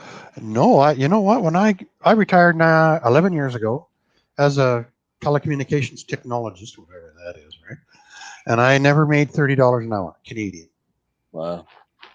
But that job came with the big package, right? My benefits, and then I put 50% into the pension, and they put 50% into the pension. Nice. So you come at the end of the road. I was really worried. My pension was only 55% of my salary when I retired, but it was 80% of my take home because I had no expenses. Nice. I had no pension. I had no union. I had no this, no that. So it's worked out great. It's worked out. Wow. When I was working construction, I was doing a lot of prevailing wage jobs, which was paying me $50 an hour plus another $50 an hour goes into my pension. So when I retired, I retired with a good pension, but I was making good per hour too, Steve's gone. Oh, temporarily. So yes, so it's not quite enough for me to live comfortably on. So I did some handyman work after I retired, and actually I don't want to advertise too much, but YouTube's kind of helping me out now. So. I still haven't monetized yet. I still have to sign up. Yeah, you should, Ken. You have your views by now, don't you? Oh, I have everything. Oh yeah, I got tons of hours, views. Oh yeah, I got it all. I keep getting emails from them saying, "Why not?" So in Canada now, Steve was just asking me on the notes there. I now have to. They don't tax our dollars on YouTube.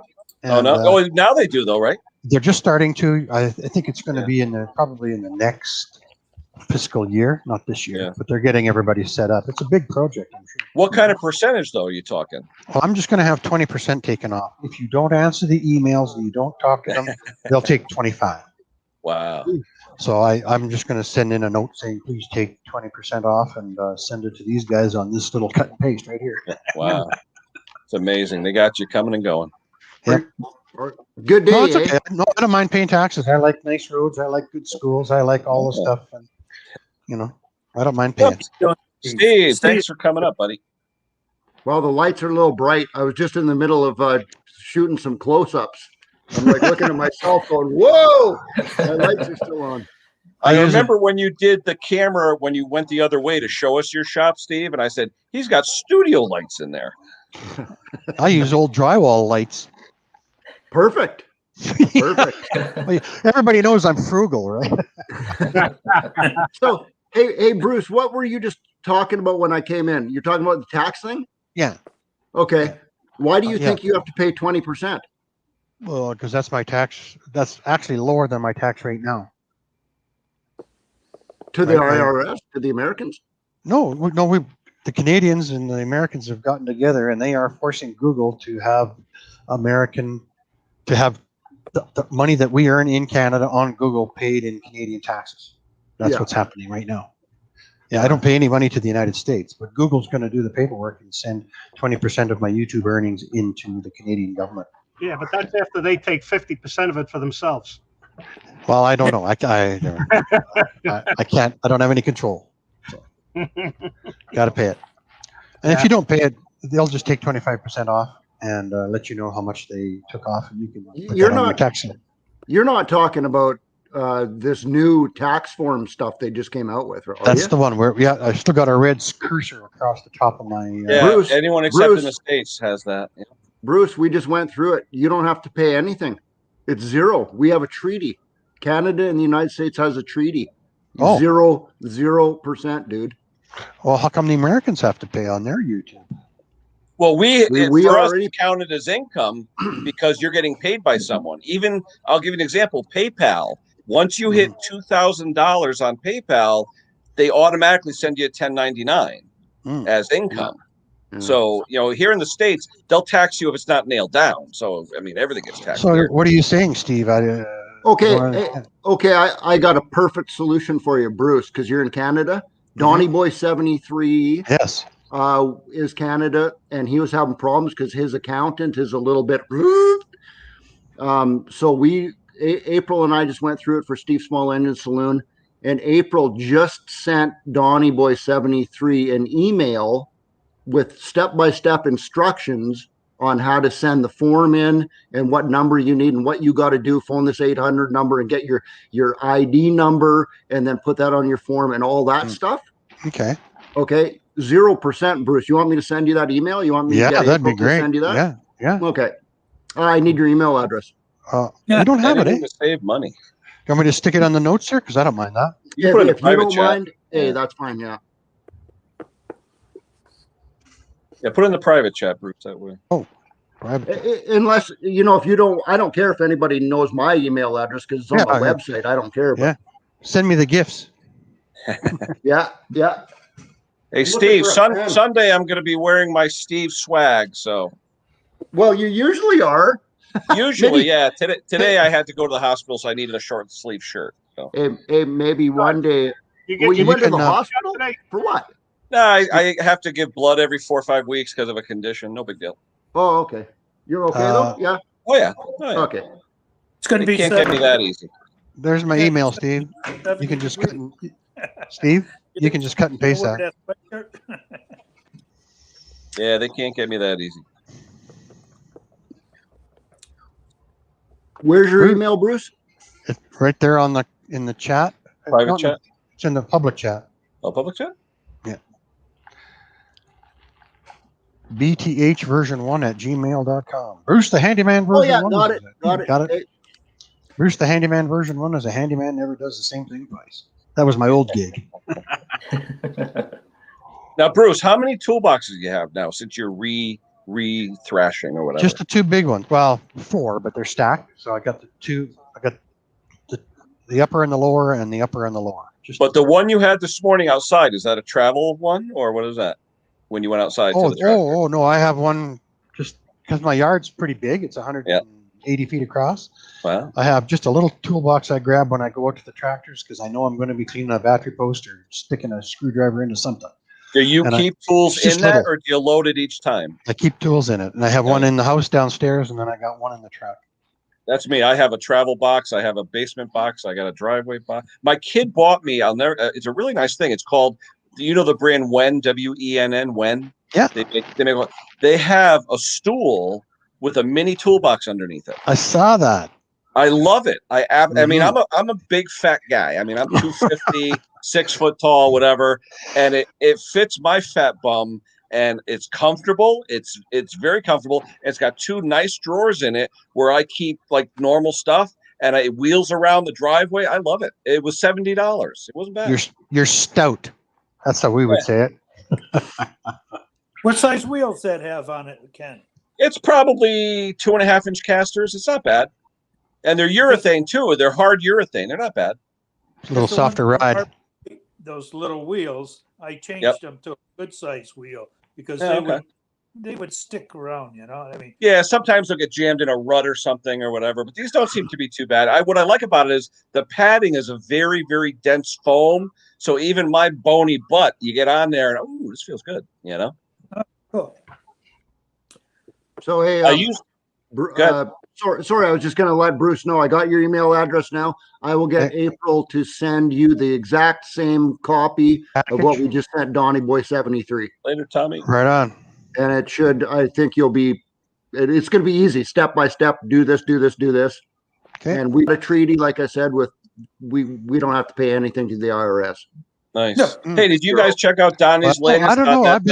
I've been paying, I hopped on the bandwagon right away, and I've been paying taxes on my YouTube income right from the get-go. You're not incorporated though, you're proprietorship, Bruce? I'm just a self-employed guy. I don't think that makes a difference, but it might. Anyway, we'll send you the email anyway. Thanks. And if it helps you out, then hopefully it does. I just realized Ellis Mowers, I haven't met you yet. How's it going, buddy? Thanks, sir. Oh. I'm subscribed to your channel for a long time now. I watch your videos. Yeah. I got a question for you though. Yeah, sure. Is Ellis your last name or your first name? Last name. First name's Casey. Okay, so I did know a guy once, and his first name was Ellis, or his last name was Ellis. So, your first name's Casey. Yeah, everybody calls him Ellis, but it's Casey Ellis. Okay. That's right. Yep. Casey, got it. Writing that down. Right. Yeah, he's gone from doing lawnmower returns from Walmart to 27 tractors lined up in his yard. 27. Well, I don't know. I'm guessing. Yeah, but he's got the yard that could support it though. That's right. You know?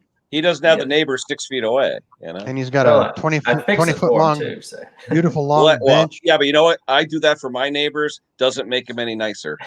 Oh man. And also, Grandpa Kevin there. Haven't met you yet. How's it He's going? actually that's Albert Einstein. If you didn't know. I see that now. No, what's your YouTube channel? Do you have a YouTube channel? Yeah, it's just Kevin McGrath. Kevin McGrath? McGrath. If you need to know anything about the U.S. postal system, that's who you talk to. 30 years out. You've been in the U.S. Postal Service for 30 years? No, I worked for 18 and a half with the post office, and I quit them 30 years ago. Oh, I see. Yeah. And now you handle more mail now. I do. I do. I bought a business when I was working in the post office. It was a mailing service. And built that up over a 9-year period, and then told the postmaster where to put the time card one day. And I left. And I went back in the very next day, and he says, "You're late for work." I says, "I don't work here anymore." That must have been the best conversation of your life. I was bringing in a mailing that I had prepared for a customer. I says, "I'm just dropping off a mailing. I don't work here anymore." Oh, that does. I've gone through that a couple times too. That does feel good. Yeah. Yeah, the last day anywhere always feels good. Yeah, I came home on a Friday 2 hours early, and my wife was in the kitchen with 3 of the kids, and she says, "Oh, you're home early." I said, "Yep." I said, "You got a pair of scissors I can use?" I said, "Sure, hold on a minute." She goes in the bedroom, comes back out with a pair of the pinking shears, the zigzag. Oh, yeah. Hey, Bill Bill Clement says, any update on the collaboration? I don't know what that means, bud. Maybe you and Donnie or something. Maybe I don't know. That could be. Not sure. Ever since you did that live stream, everyone always asks when they're gonna do another one. Donnie and I had 2 days ago. We had a 2-hour phone call conversation. Oh, It went by like that. I was like, man, we've been Yeah. on the phone for 2 hours, dude. Wow. And he's like, I know, where'd that time go? We were just laughing and having fun. I know a lot of people don't really see Donnie Boy as being a laughing and joking around kind of guy, but boy, you get him on the phone. Woo! Wait, Steve, no alcohol involved? With me. Oh yeah, we had a beer. yeah. But he, Donnie drinks beer. He's Canadian, eh? Yeah, he drinks Canadian, and but his videos just come off so much like a college professor, like perfect, laid out. I don't think I could be. I mean, my videos, I'm pretty calm in my videos, but I can't be that calm. He's just Yeah, you know what though? There's a lot of people out there that subscribe to Donnie Boy because of that reason. Oh, yeah. They don't want to hear anybody joking around. Just get to the freaking point.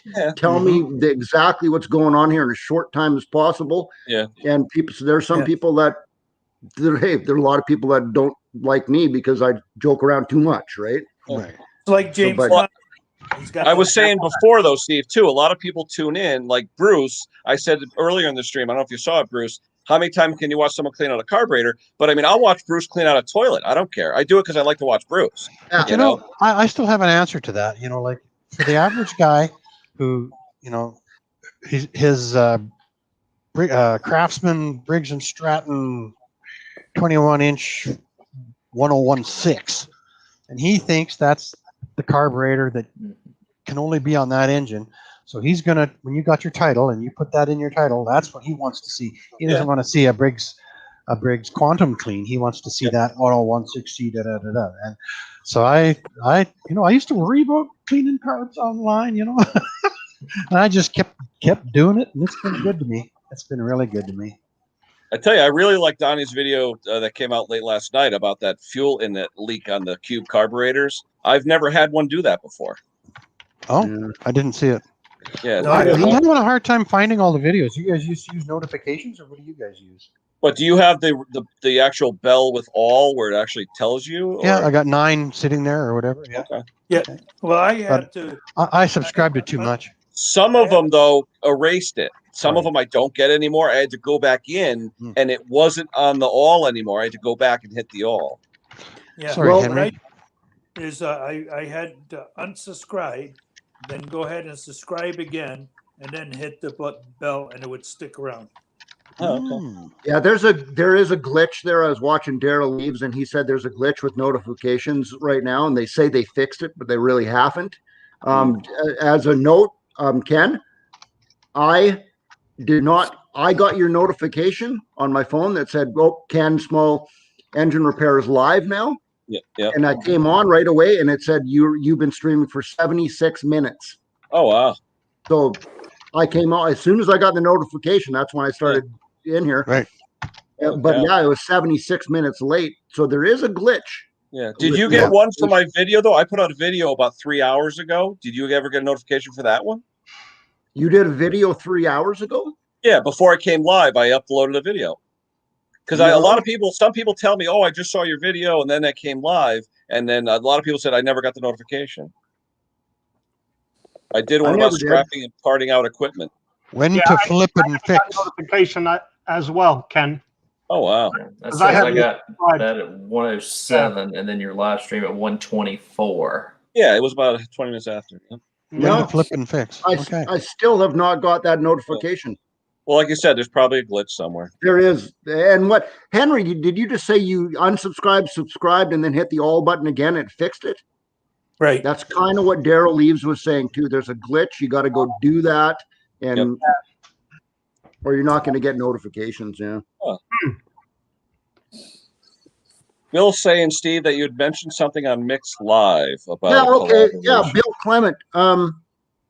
I think what he's talking about, Bill, are you talking about when I was talking with Mick about Chris Fix? Chris Fix. Chris Fix is a YouTuber. He has 7.5 million subscribers. He's Well, an I've actually automotive. seen his channel. It's simple stuff, but he has a lot of viewers. He only has like 400 videos, and he Yeah. has 7.5 million But subscribers. it's simple stuff. It's changing the oil. It's tightening the brake. I mean, it's simple stuff. Yeah. Hey. Well, So what's, yeah, I say You that, don't have to be technical.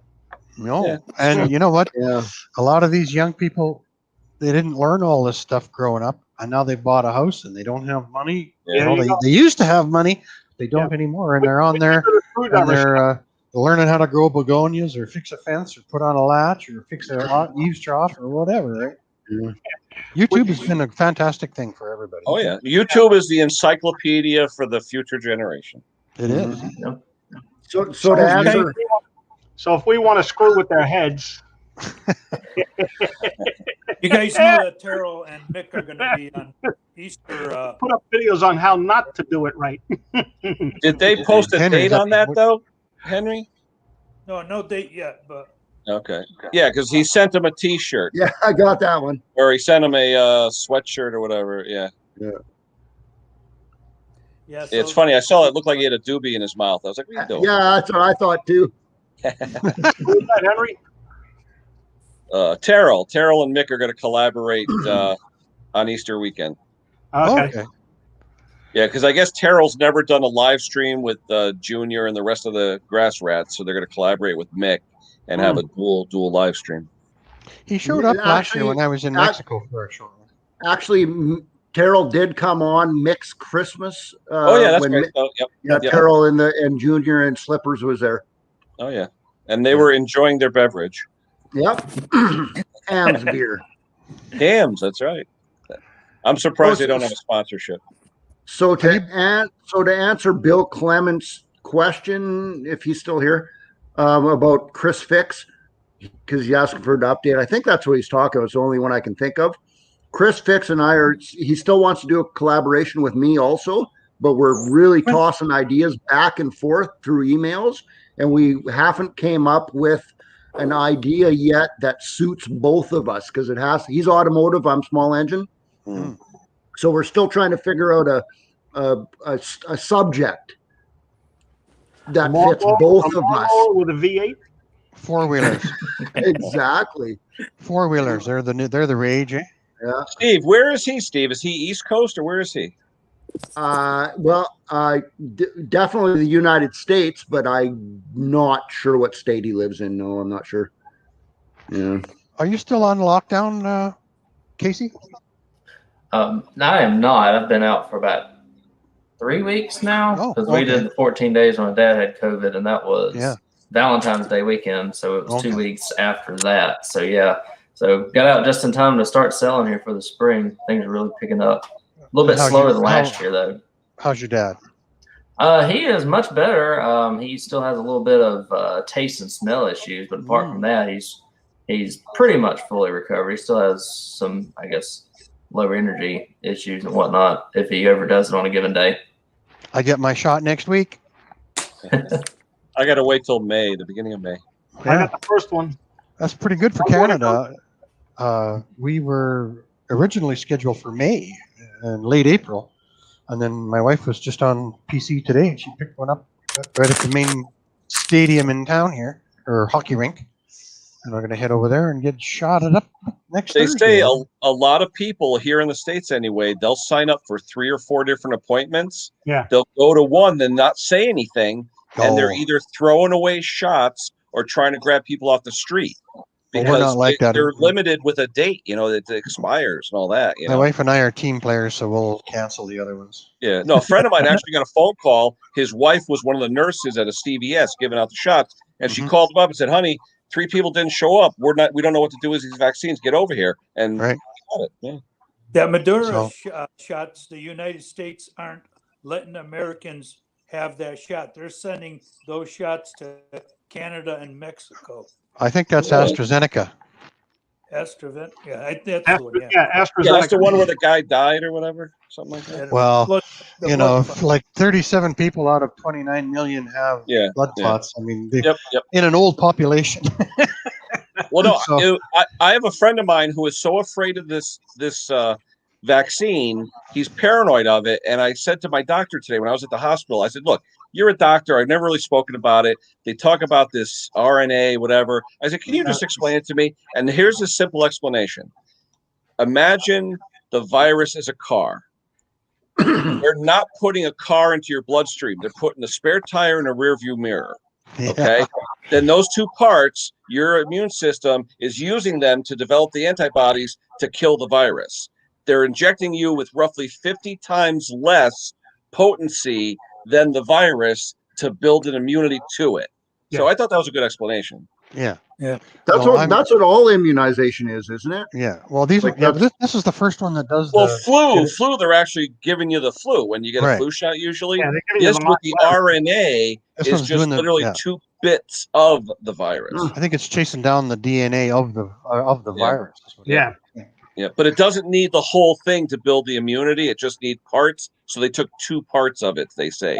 And now they're saying there's a pill now that they've found that is showing fantastic results for stopping this virus in its tracks. Oh, wow. Well, someone I heard when in the very beginning, they said there's like a layer of wax around the virus. And if you could heat up the cells to melt that wax, it'll die. Yeah. And that's why they say warm temperatures, the virus never lasts, because that protective wax layer melts away. Yeah. Well, I'm definitely moving to Canada now. Absolutely. Deoxyribose nucleic acid, grade 12 biology. Yeah. Casey's laughing. Yeah. So pretty nice. All right. So, I'm going to bail on everybody. I've got nice seeing you again. To take care of. All right. Snobby's on, Kevin. So go over there and see if you're a star again. You got what? I'm sorry, Kevin. What did you say? You have what to take care of? I have junk in the form of junk mail. Oh, I got junk. I had that too. I started scrapping about not quite 2 years ago. I enjoy the micro scrapping. Right. My buddy Steve that gave me that Kohler last fall, and I told him I don't know what to do with it. And I think if I sell it, I think he's going to be PO'd with me. So first thing I'm going to do is offer it back to him. give it I don't need it. It weighs as much as I do. It is. Not quite. Maybe 100. I got about 13 of those in my basement. So. Oh man, I know. I might have to just keep it around just for him. But you got to find something to power off it, though. There's got to be something you can power off. Well, it's got a lot of negatives. That 1 1/8 inch shaft, and it weighs 100 pounds. And I'm going to stick it on a smaller piece of wood so I can just clamp it onto my magic table when I'm running it. So, all right, all. Take care. You bet. See you, Kevin. Again. Take care. Nice to meet you, Kevin. Same here. Take care. Talk to you later, Kevin. See you, Kevin. So my niece is out in Vancouver right now, Steve. I have 2 sisters in town here. One's the heavy-duty mechanic, and the other one just became a mom. And she's out in Vancouver visiting her in-laws. And it's Steve. What time is it out there, Steve? 12:22. Okay, so 3 hours still. Okay. Yeah. I got my work shirt on. Which one? Do your ex work? Browning, yeah. What is that? A buck on there? Yeah. Well, if you look, it's a rifle, eh? Browning makes rifles. Oh yeah. My boy's got a Browning 50 cal. Yeah, and if you look really close at that, the female is on the inside of the stitching, and the male is on the outside. You worked for them, Bruce? Pardon me? You worked for them? No, I just when I was younger, I spent way too much money on a good left-handed rifle. I can't believe that it was $1,200 without the scope. Wow. Kenny's American, and he didn't know what a gun manufacturer was. That's amazing. Yeah, isn't that something? Hey, I'll tell you something. My uncle, he passed away, but he was a gun collector. Actually, he had tons and tons. I just never got into it because no one in my family ever hunted. My father was a lineman. He worked 7 days a week. His brother was in manufacturing. He worked 7 days a week. There was never any free time to go hunt. You know what I mean? But everybody I know, all my friends, in fact, I was part of a shooting team, 22 caliber target pistols when I first started working. the manufacturing company I worked for, you had to make your own gun. They sold the kit, you had to make it, and then you competed in the an industrial pistol team league in our area, and it was pretty fun. It was all tool makers and machinists and stuff like that. So we had a good time. But I never really hunted. I never got into it. But I'll be honest, where I work now, oh my God, if you're not into guns, it's like you're not in the boys' club. Everybody there. The difference in our countries, right? I've never held a pistol, right? But long guns in Canada are very popular. And my grandfather was a game warden, right? So everything was ethical. You get permission, you do this, you do that. Gun pointed down all the time. It was like, he was hardcore tough. But that's okay. It brushed off well. Yep. The only thing I wish I didn't do, I let my license expire years and years ago. Yeah. Now I got to do the whole thing all over again. Well, you know what? I did the same thing. Years ago, in Canada, they used to have what was called a hunter number. So you got a card that had your hunter number on it. And then there was a FAC, which is your firearms acquisition certificate. And then it changed. Now it's changed. I let that all expire. Same thing, Ken. I wish I would have never done that, because now if I ever want to buy another gun to go hunting or whatever, you can't even buy ammo. You cannot even buy ammo. Exactly. And they call not it that there's any ammo available here. There's none available. I've just kept it up, Ken, and they dropped a lot of rules about 8 years ago. So I can actually store my brother-in-law's 22 now, where before that I wasn't allowed to put his 22 in my gun safe. Before you had to have a list of all the serial numbers in the gun case, and it was pretty hardcore. But now they finally found out that it's pretty hard to stuff a shotgun down your leg and go rob a 7-Eleven. So they've backed off on the long guns, but they've really clamped down on the handguns here. You can't, you can hardly take it to the range and we were talking yesterday. I was in my truck going home from work, and I stopped at Dunkin' Donuts to get a tea, and I had my mask on. And I was like, "Oh, what do you got your mask for?" I said, "I got to go in Dunkin' Donuts." I'm thinking to myself, if it was 2 years ago and I walked into Dunkin' Donuts with a mask, they'd all go like this. You're exactly right. No, seriously. Exactly. I mean, if you walked in with a mask like that into a Dunkin' Donuts, they'd be like, "What do you got? Here's the money. Don't shoot." It's crazy how the world has changed now. Now you see everyone with a mask. I mean, I believe in it, and I think it helps. It's just funny how, if you go back a couple of years, how we've all changed. Yeah. Back then they would have arrested you for wearing a mask, and now they will arrest you for not wearing a mask. Yeah. I keep two just on the I call it the Pernundle, like park, reverse, drive, low. Yeah. I have two hanging on. I have two hanging on the Pernundle. Yeah, we call it the Prindle. Yep. Henry, what were you saying? I'm cut you off. What were you saying? You can wear a mask in the bank now, to go in the bank. Yeah. But you can't wear sunglasses. Oh, really? Yeah. Oh, here they're not that bad, but I can see that, or can't see that. Well, I've been back and forth, years ago, back and forth from Canada to the United States across the border. Yep. And if you had your sunglasses on, that border guard, he's like, "What are you like? You're in trouble." Yeah. Boy, I came across once, and it was a sunny day. I had my sunglasses on. I looked at him, and I'm giving him my passport and driver's license and stuff, and he was like, "Can you please take your sunglasses off, boy?"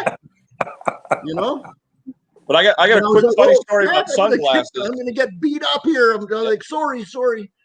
Here in the United States, every state trooper always has the mirrored shades, okay? Yeah.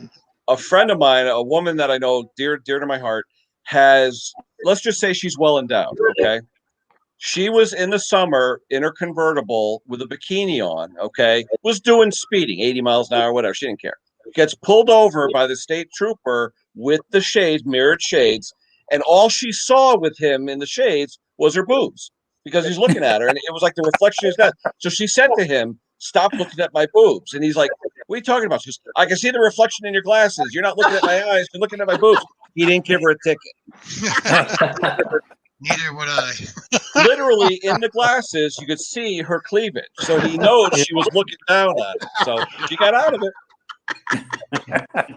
Hey, you know, I when I re-registered all my firearms last fall, I took my own picture, like it's a passport picture, exactly the same, and I got against this great, this great boring wall here, spot, and I just set my little digital camera up and took my own picture, made sure it was cropped the right size, and they didn't have to spend $80 to get my picture taken for that. Don't you love that? You go to the mall and they charge you all that money for a little 2x2-inch picture, right? I know, and it turned out I looked just as mean and ugly and unhappy as on my passport.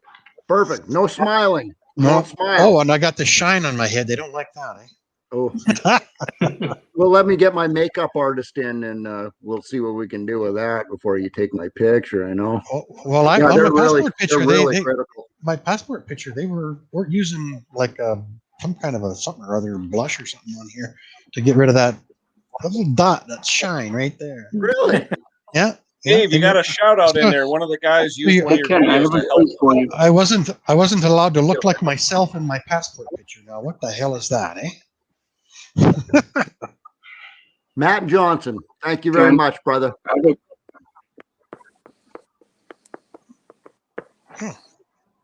Mr. Ken. Tom, I know Snobby's on, Tom, but I'm having too much fun with my Canadian friends here. I'll be on there later. Yeah, I don't get time to talk to these guys, so when I do, I want to. Is that Snobby Scrap Picker? Yeah, he's on for a couple hours, so no biggie.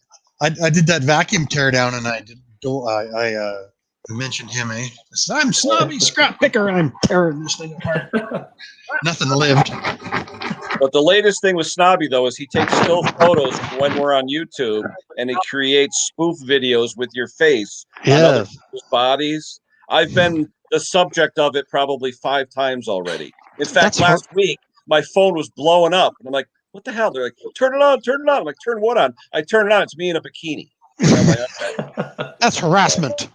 No. Well, put it this way. The guy in the bikini looked a lot better than me. So my wife looked at, that's not you. Oh, and he ended up getting the guy in a Tarzan banana hammock. And I'm like, no, that's not me. Banana hammock. Oh, yeah. You were showing those pictures on the live stream last Saturday with the. I tell you, it's funny. Don't get me wrong, but that was you, eh? So. Oh, the ones with the G strings and everything he was showing. Oh my God! Yeah, he has you doing lap dances and stuff with your face on someone else's body. I have a quiz for you, Ken. The software is so good; it looks just like you. You don't. It looks just like you. What's Henry working on these days? How the heck Ken got those pictures so fast to show Top Conquer? What do you have those stored in your files somewhere? Oh, I'm telling you. What are you working on, Henry? Me? These days. I'm working on getting enough energy to get outside in the warm weather finally to do something. Right. Because I haven't done anything, really, nothing. Hey, do you guys know Zippo Varga? Yeah. Anybody? Yeah. Like the doorbell just rang. He sent something to me. Oh wow. Off of Amazon, and I think it's a pair of pliers, but I'm not sure. The doorbell just rang. Whoa, not red handle what? pliers. Red Pair of handle pliers. Yeah, I think so. Red I don't. He won't say. He won't say. You know, You're gonna do an unboxing video? I should do it right now. You should. Hey, let's do it. I'll be right back. Yeah, we got time. I'll just go get it. We'll see what it is. Go ahead. See that? My subs are gonna go up 30. It'll probably be the vampire pliers. No, seriously, Steve. When you and Bruce mentioned me that weekend, I literally got almost 400 subs in a 3-day period. Yeah, that's beautiful. Love it's crazy. Yeah, crazy. Yeah.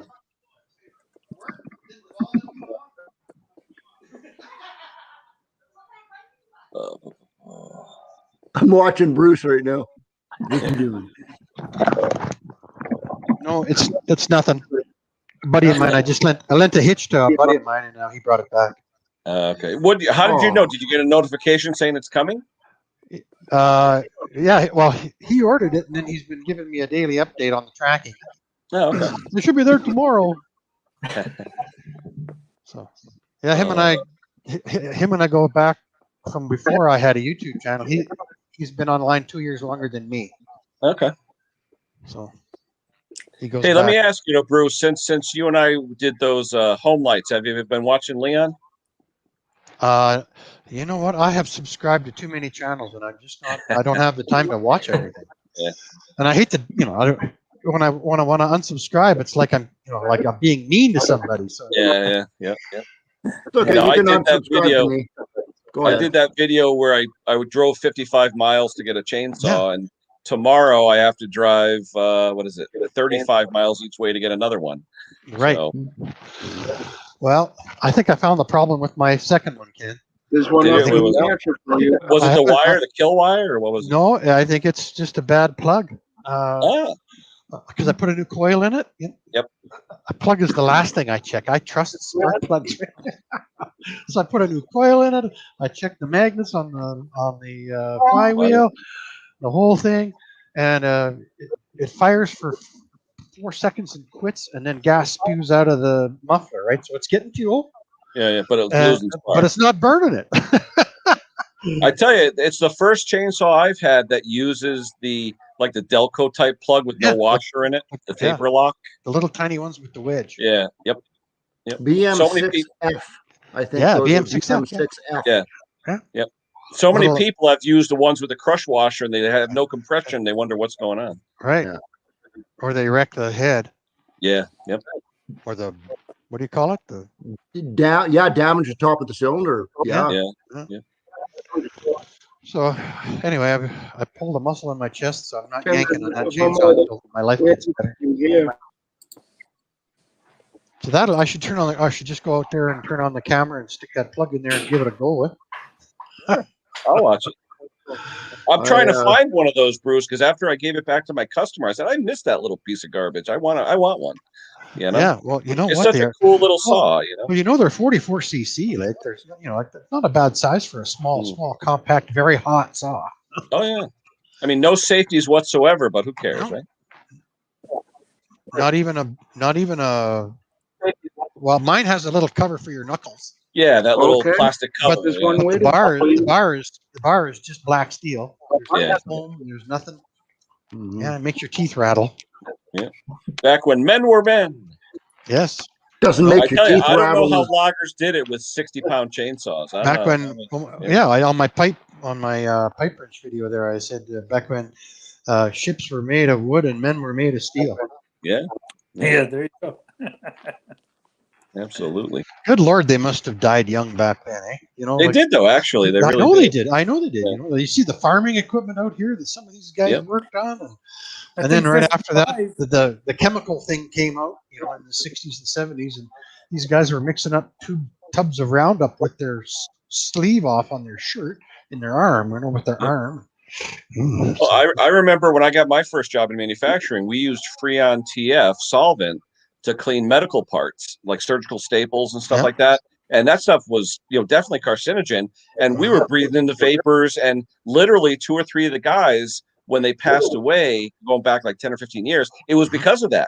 And we never realized it. We'd stick our head in the vapor zone because when you had a solvent like that, you heated up the solvent to about 120 degrees. Then you had a cooling coil that it would, hit the cooling coil, and then boom, would come back down. So you didn't lose any of the solvent because it was literally $1,000 a drum.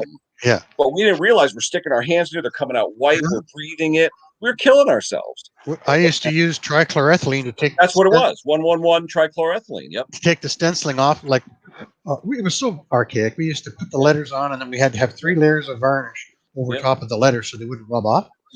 Well, let's say on any kind of a piece of equipment. Northern Telecom, blah blah blah blah, right? And then when it would change assignment and be something else, we'd have to use trichloroethylene to take that. Yep. And then we used to wipe our tools off with it. Hey, how about in the olden days? You guys are old enough to remember Carbon Tet, right? Every dry cleaner, you had the brown bottle of Carbon Tet. You had it in your house to clean the stains on your clothes. Because that's the chemical the dry cleaner used, carbon tetrachloride. And they died young too. Yep, absolutely. Guys, I got to take Donnie Boy 73 is texting me right now. I got to go call him. No, hey, Ken, no offense, because I got to go talk to Donnie Boy 73 now. No offense. We know who's important. On our screen. That's not what I'm saying. We know who's important now. Okay, so Bruce, I got your email right here, so Yeah. I'll get April to send you that Perfect. within like an hour or something. She'll send you Right. that. Well, yeah. Don't Hopefully get a it helps hernia. you out. If it Yeah. doesn't help you out, well, Yeah, you got but- nothing. Thanks for Okay. showing up, trying Steve. to- I I'm just- appreciate it. I'm just trying to stay legit, right? Oh, yeah, right on. Okay, thanks for having me on, Kenny. Take it easy, Steve. Have a good one, Steve. Have a good So- one, Steve. Yeah, I'm going to end it here, guys. It's been 2 hours and 15 minutes, and I'm sure Snobby's saying, "Where's Kenny?" So he needs Oh, who another knows person to when he's ridicule, so I'll have to head over. Okay. Say hi to them. Brucey, thank you for coming, Bruce. I appreciate it. Henry, Casey, Yeah. Tom, Yes, sir. Casey. we will talk to you guys soon. Take it easy, guys. All right. perfect. Catch y'all next Everybody in time. the chat, Well, thanks for showing up in now the it's chat. nice and warm outside. It's the afternoon and it'll be beautiful outside. So thanks. Do a video of that chainsaw, Bruce. I want to see it running. Yeah, well, my arm's a little wonky. I'll wait a few days. Thanks. All right, See you take guys. it easy, guys. We'll see you See later. y'all later.